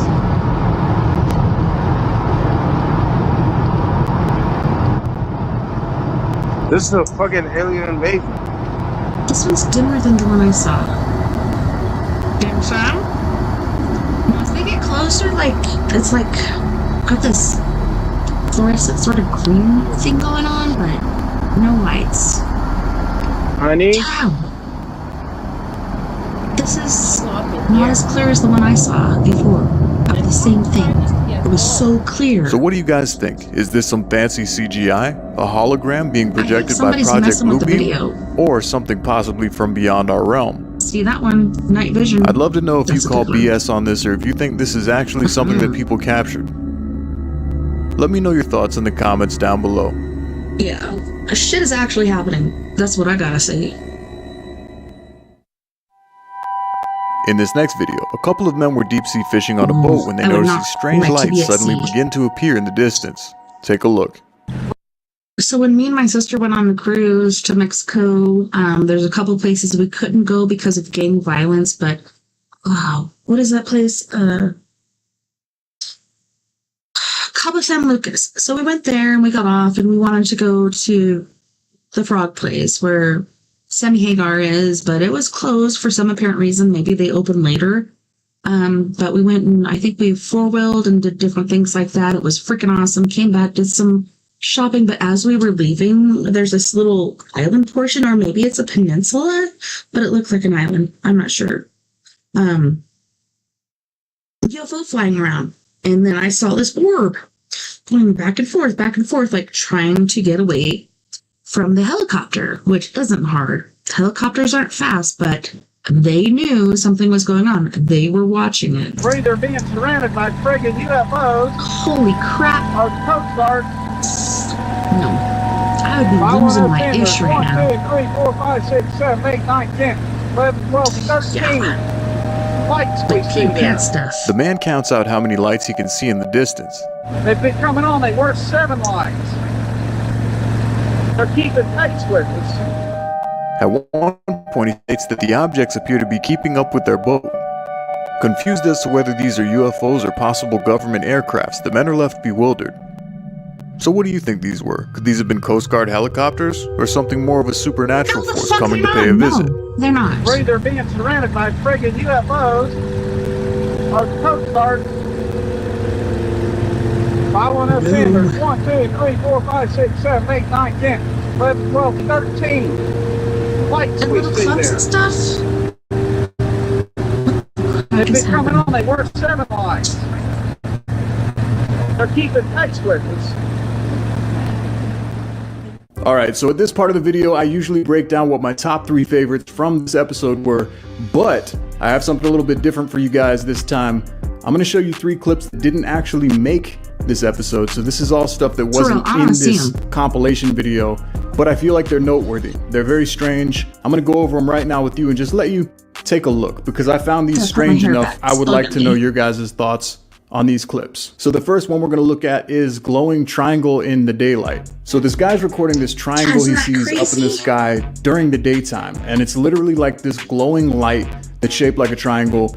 I don't know if that's CGI or not. I mean, it looks pretty damn good if it is CGI. It's blending in with the clouds.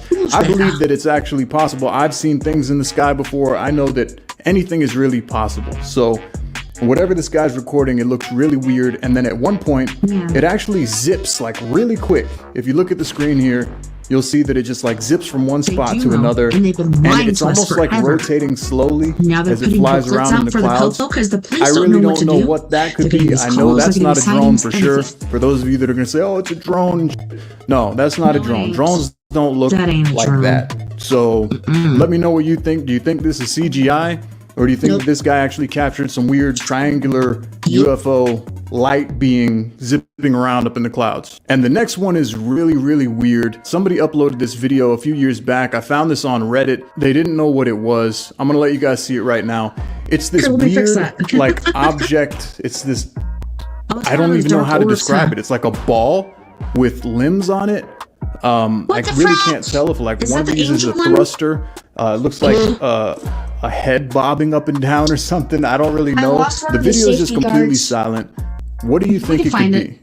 I've watched this video back like 20 times. I've zoomed in as much as I possibly could. I'll blow it up right now for you guys on the screen so you can see it a little bit closer and larger. I don't know what I'm looking at right now. So if any of you guys think you know, I don't think this is like a bunch of balloons grouped together. I don't. I think it's something strange. Maybe CGI. I don't know. But I'm going to leave it up to you guys. Let me know down below. And the last short clip I want to share with you is this eggcorn UFO. So people have been seeing this strange eggcorn looking UFO all over the world. This isn't the first time that it was sighted or recorded, but this person captured what looks like an eggcorn floating down from the sky. Hence the name eggcorn UFO. But the way that it's moving, and you can see it going behind like tree leaves and branches and individual leaves, it's hard for me to believe that that's CGI because this was filmed years ago. This is from a while back. This is just stuff that I researched and I found it interesting enough to share with you guys. I didn't put it in the compilation because it wasn't really new, so I didn't feel like it was as relevant. But what do you guys take of this? I mean, it looks pretty authentic to me. So true. Do you think that there is a type of UFO out there that's the eggcorn UFO? Is this a reoccurring visitor? Or is this possibly just another weird drone that the government's working on that we don't know about? I don't know. Let me know what you think. So thanks for tuning in, and if you love a good thrill, keep those reels spinning. Check out Cash Rally, snag your free coins, and maybe I'll catch you. Catch you later. All right, this next one. 10 scary videos, or are you a big baby? So this one's gonna be awesome. This is by Nuke's Top 5, I believe. Yes, Nuke's Top 5, but it's the 10 scariest videos. I love Nuke. I know he's got some family issues going on, so he doesn't get to post as much as he can, but we can't hold that shit against him. So I'm super excited to share this and super excited to watch it. I want to see what the crack is going on with this. 10 scary videos, or are you a big baby? Yeah, no, not me, coach. Ain't gonna overthrow or enslave me. Want to be free, or you're gonna kill me? That's how it goes. Oh, this next creep. Okay, just making sure I was on there. Like, oh no. footage was captured live on national TV in Argentina. So in Argentina, there's a program called Phenomenos, which is broadcast live and covers notable weather events in Argentina and around the world. The show's co-host, Matthias Bertolotti, is doing a normal weather forecast for the upcoming weekend. When this happens. Por eso es el día quizás de estos próximos días, porque se viene la humedad y ahora sí, la esperada lluvia en la zona central que están esperándola muchísimo, asociado con las perturbaciones de mal tiempo, va a realzar todo esto. The program switches to a live security camera overlooking the boardwalk of the city of Corrientes, but something pale and translucent can be seen walking across the field and out of frame. A strange figure looks almost like the torso of a person, with arms moving quickly, almost as if whoever or whatever this is running. A shocked viewer is watching the show and shares the footage to its Instagram. It quickly gained a massive amount of attention. By the end of the program, Matthias looks at the footage live on air and says that both he and the TV crew have no idea what this is. But they do note that whatever it is, it doesn't seem to have any legs. ¿Qué es esto? ¿Qué es eso que pasa cuando estábamos en vivo? Esto sucedió en vivo, esto no, o sea, no estamos jodiendo, se lo digo en serio, no estamos jodiendo, esto pasó en vivo cuando estábamos hablando del tiempo y la cámara es del paso de la... Viene corriendo. Ay, ¿qué es eso? ¿No tiene patas? The Continental Inn. Jenna Snow works at the Continental Inn in Edmonton, Alberta, Canada, a hotel which sits right across the road from a cemetery that is the final resting place of nearly 19,000 bodies.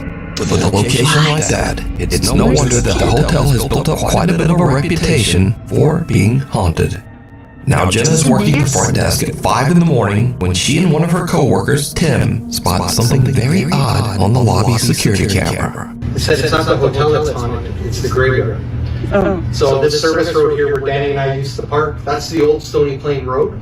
Do you really think what is that? When they dug up all the bodies here, what are you doing? Moved them over to the graveyard? They dug up the bodies and what? Yeah. Hey, Noel. What's up? Yeah, I see. I don't know if you guys know or not, but in Ignacio, which is like 10 miles, aka 10 minutes away from me, I go to work there 3 days a week. Sometimes 4, depends on how many hours I get, but they built a brand new school up on top of the mesa there and had hauntings. Didn't understand why, except for the fact that they dug up tons of different bodies. It's like, if you start to dig up different bodies, maybe you should let that go, but no. We need to build a school there. What the fuck is wrong with people? Sometimes they'll stay there for a minute. He is. How do you know this? Well, because Danny and I caught him earlier when Danny was in the games room locking up. I freaked out because I saw it. And then I tried to do a video review to record it, and it wouldn't let me. A faint, pale figure can be seen moving around the hotel lobby and sitting down in one of the chairs before just disappearing completely. Jenna's co-worker Tim claims that he's seen a bizarre figure many times before, and he believes that it has wandered over from the cemetery across the road. But lost spirit or not, I leave that up to you to decide. Like, we have a haunting here because there was battles between Melina Thunder is celebrating Mother's Day in her home in Nova Trinto, Brazil. She records herself as she enjoys a Brazilian dessert treat and shows the thoughtful present that she received from her son. But then, something happens that shocks her to her core. Gente, vou comer com vocês o melhor brigadeiro da vida, que é do segredo da Lu. E olha que bonitinho que eu ganhei no dia das mães atrasado, mas eu não vi. É espelhinho de bom que eu tô abrindo mostrar. Olha, que lindo. Deixa eu abrir. Ai, meu Deus. Amei. E agora vamos provar. Eu sou, tipo assim, viciada nesse brigadeiro dela. É simplesmente o melhor brigadeiro que eu já comi na minha vida. Did you see it? In the reflection in the mirror, a pale face can be seen looking right at Melina, almost as if someone was standing right in front of her. After reviewing her video 2 days later, Melina is shocked. She posted the video to her TikTok in search of answers. The video goes viral, quickly gaining over 3 million views. Many stunned viewers wonder whether there's anything in front of her that could have been reflected in the mirror, like a TV. But Melina shows that in front of where she was sitting at the time, there's actually a backyard, not even a wall. She also says that her husband and son were inside at the time. So just who or what is this? And did that mirror come with an uninvited guest attached? Crossing over, Detective user Bootaloo4256 is driving down a quiet road somewhere in Thailand at around 8 o'clock in the evening. Suddenly, well, just watch. I'm scared.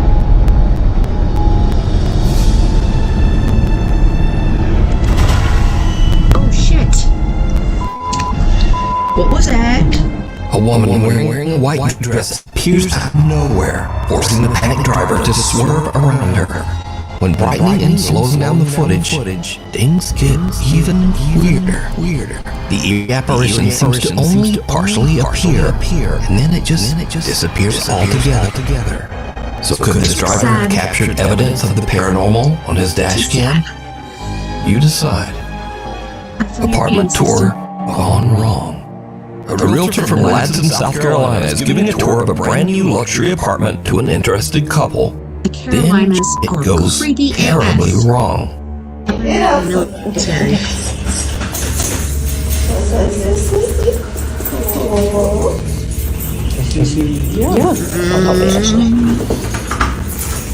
So you know this realtor, she don't like to go in here by herself, so she's happy to have some other people. She just wants to get rid of this shit. Oh my god. What's gonna happen? Yeah. The layout is that a closet? weird. That's why she The got living room this. is weird. Yeah, I don't like the size of it. I'm sorry I kicked you. Sorry, I kicked you. Crap. You know, like there's a person Oh yeah, I've seen this one before. That's that guy. Could be squatter, could be tweaker. I don't know.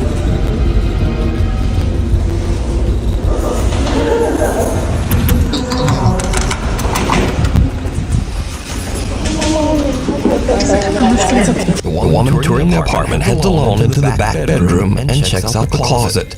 But surprise, because there's just some weird dude hiding in there. Understandably, she kind of freaks out and runs out of the room and warns the others. The realtor is shocked, and after checking out the bedroom herself, she just says, okay, we're gonna go. We're out of here. Ain't no more to say about that. Yeah.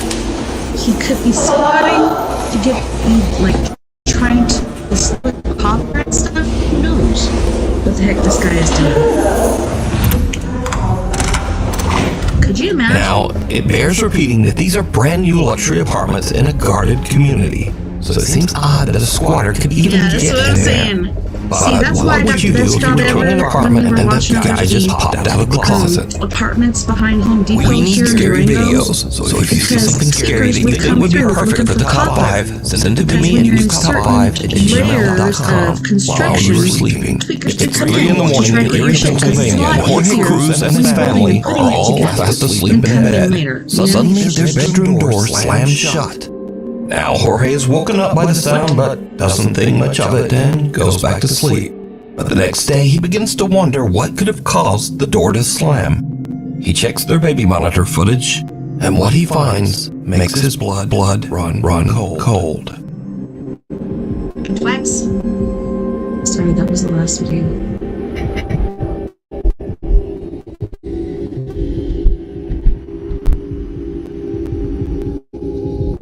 Also going back for it. Oh, it's getting closer. Oh, did you see that?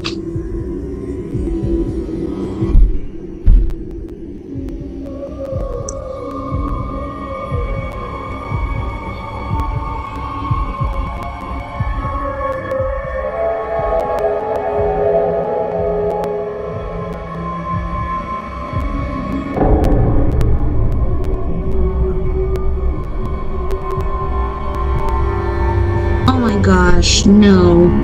See, that's why my babies, until a certain age, slept with me.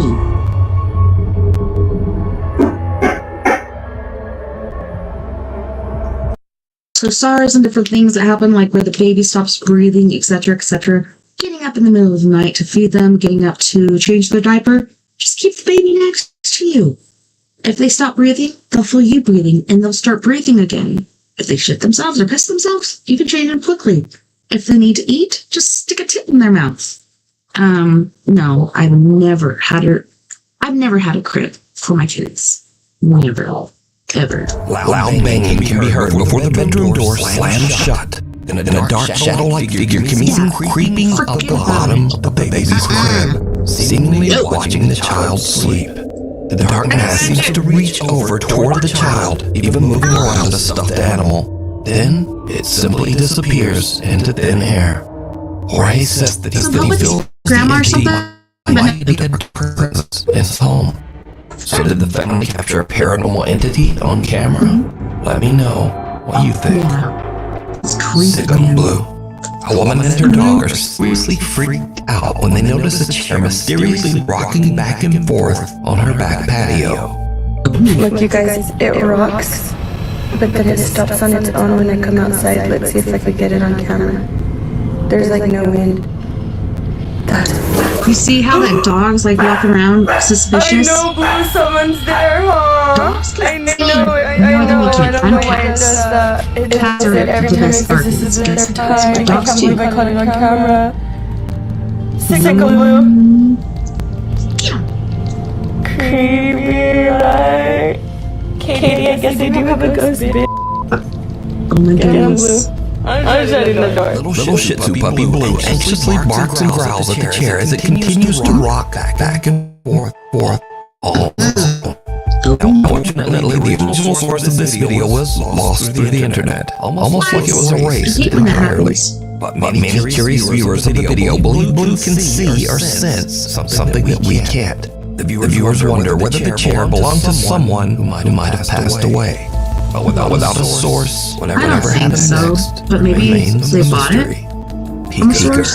TikTok user Celeste Castro from the city of Culiacan, Mexico is home alone at 1 a.m. when she hears strange sounds coming from her living room.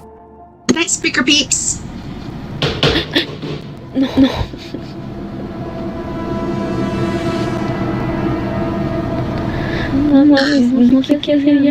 No, seriously, Adrian. It's true.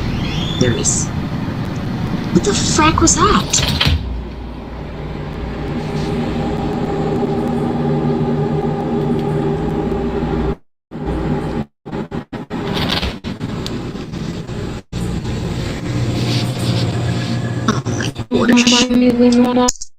I remember being a single parent with my eldest daughter living in sleeping unit apartments in Cortez. And one night we came home and all of a sudden I heard a chink, chink, chink. We don't have anything in our house that would sound like that, but I had my windows open for circulation. We had chain link fence in the back, so it was like somebody was trying to get in the windows, and then when I came back there, they jumped the fence. Creepiest shit ever. I hate living alone. But yeah, that was creepy. Cops came and everything. And I never called the cops, but I was scared shitless. No hay nadie, o sea, no hay No nadie. ghost. No hay nadie. Voy a cerrar la puerta y le voy a poner seguro porque la neta se supone que no hay nadie, literal no hay nadie, plebes. O sea, no sé qué voy a hacer. Seriously. Aquí Call voy a friend. dejar el celular grabando aquí. A ver si capta algo, porque la neta ya me harté de que estén pasando cosas y no sepa qué es. La voy a dejar grabando y me voy a ir al cuarto. Mira, I want to get security cams inside and outside. Lo que hay. No mames.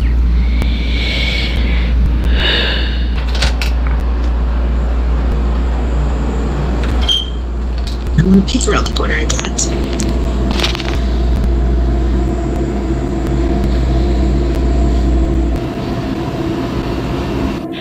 Yo quiero saber lo que realmente pasó.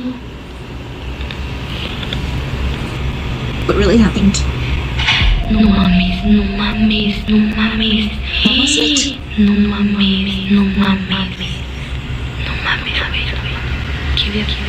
¿Qué verga es eso? ¿Qué verga es The eso? dragon is quit moving! Me está dando miedo de lo que estoy temblando. Oh, did you see that?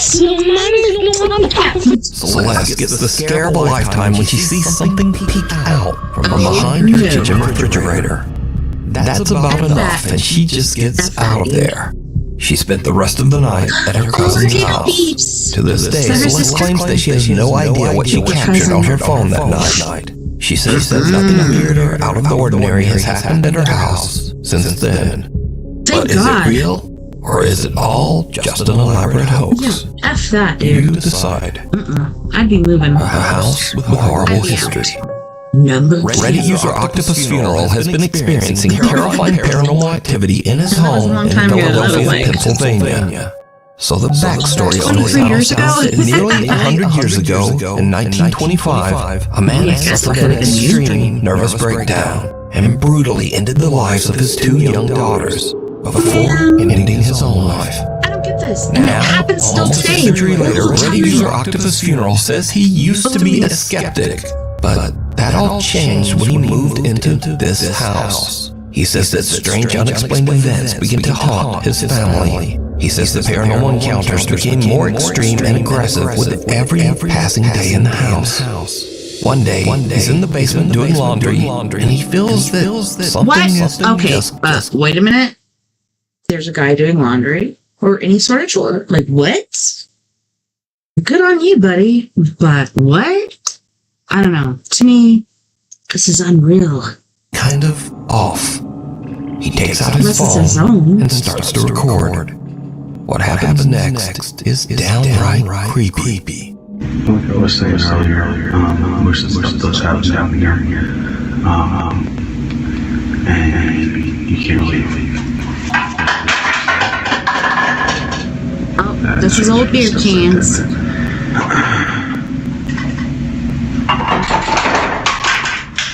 Yep, that's what you call it.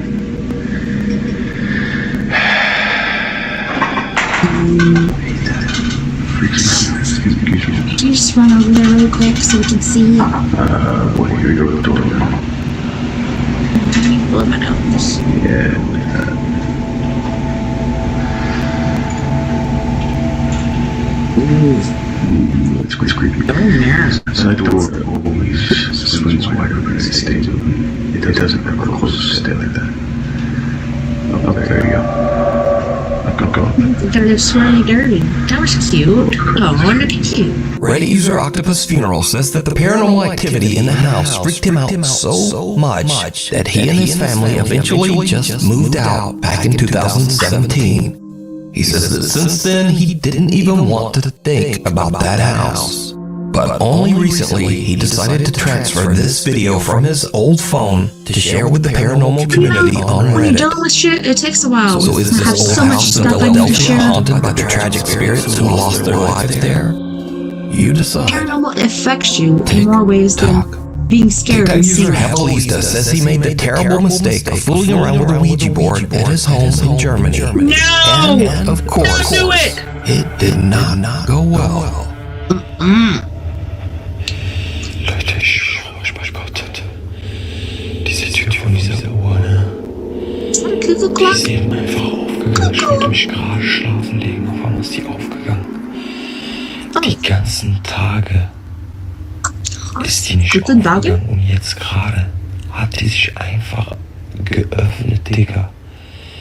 Bro, ich kack mir in die Hose was. Wenn irgendwas in diesem Raum ist, dann macht diese Tür auf. What's it gonna do? What's it gonna be, boy? Yes. Or Wenn hier irgendein Geist oder so drin ist und du nicht hören kannst, I hope he's prepared. dann macht diese Tür auf. Oh, good. Yeah.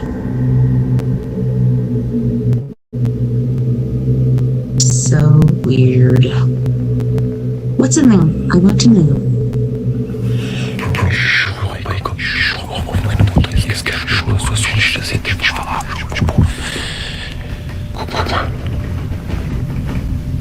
It is a clock. I thought it was a cuckoo clock. My grandma used to have one, but it's just a clock. Kind of like a grandfather, but smaller. Ooh-wee-tee shame. Oh my god, look at that. That is unnatural. It doesn't move like that. Does not move like that. Isn't that creepy AF, Adrian? What the fuck was that? Is that the arm? Is that the arm? Just fell off. The arm to the clock. Oh, look at the goosebumps. Yeah. Yeah, you're making my like hairs and stuff raise up.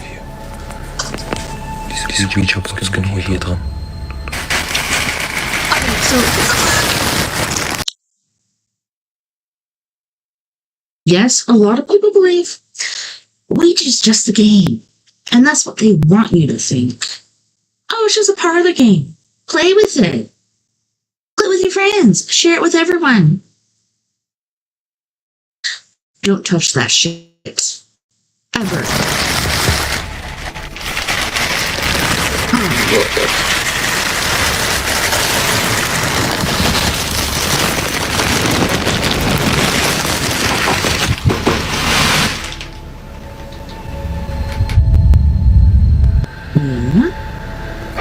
Is it gonna fly out again? I've had that all week. Racing heart, anxiety, I hate it. Nausea? Vomiting? I don't know if I have an attachment or what. Okay. The door of an antique. Guys, okay, let me get back over here really quick. If you have an issue with a Ouija board or a clock or anything like that, do not burn it because it just re-releases that spirit. Put some salt down, put whatever the thing is, could be your Ouija board, could be a clock, could be whatever. Put some more salt on top of it, then some dirt. Bury it like that with intention of it going away forever. Do not burn or break or try to give it away. Don't do that. Please, because it does not solve anything. It causes more problems and yeah. The clock hanging on the wall opens up by itself, after which the pendulum just drops right out of the clock's frame. Yeah, Data user Evelista says that's about enough.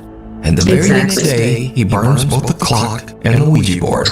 No! But this begs the question, what would you do? Would you just burn it all? I want to follow Let me know. I want to know what happened after. So, yeah. I don't speak German. I don't know where the fuck to even go with this, but I wish I could ask Really what quick, I happened just wanted to after. mention that there was also a video posted last week, and I know I'm posting now a lot sooner than usual, so make sure you didn't miss last week's video. I really do appreciate I know it. he's not for a doo-doo. He's an awesome guy. I love him. He's got an awesome, amazing, positive spirit. Yeah, hopefully not. And if you do, don't burn it. Like, put some salt down, put whatever it is on top of it, put some more salt down, and then bury it. Because, ooh-wee-tee shame. You're just asking for trouble. Anyways, boys and girls, thank you so much for joining me tonight on We Are Paradox Media's Late Night in the Rockies. I had an awesome time. Yes, the camera froze up, but at least I got to finish the show. Last night I was obliterated with tears. I was just like, oh my god, what is happening? Everything else in the house is working, not my computer. Guess it wasn't my time to repost. Like I missed the weekend before because I had to do security, but anyways. Thank you so much, you guys, for hanging out with me tonight for We Are Paradox Media's Late Night in the Rockies. It was a pleasure to have you. And thank you to all of our friends on We Are Paradox Media's Facebook, KPNL Radio, eTalk Radio, iHeartRadio, wherever the heck you're listening beyond the Omniverse. had a wonderful time, and I can't wait to do it again next weekend. Oh, yeah, because the show died, Adrian, so if you passed out, it's all good. I think it was just a little over an hour before the show was supposed to end, so yeah, I'm glad you missed it. So don't forget, you guys, we're all in this together. Together we can make the world a bit better, and together, my friends, we are Paradox Media, because without you, there is no us. Until next time, night, live and light. Take care of my yous, and I hope you have a wonderful week. Don't work too hard, and count your blessings, and help each other out. That's what we're here for. Yes, we have a lot on our plates, but the more we help each other, the better off we are. But you gotta be careful. Yous, night, live and light. You guys take care of my yous, and I'll see you next time.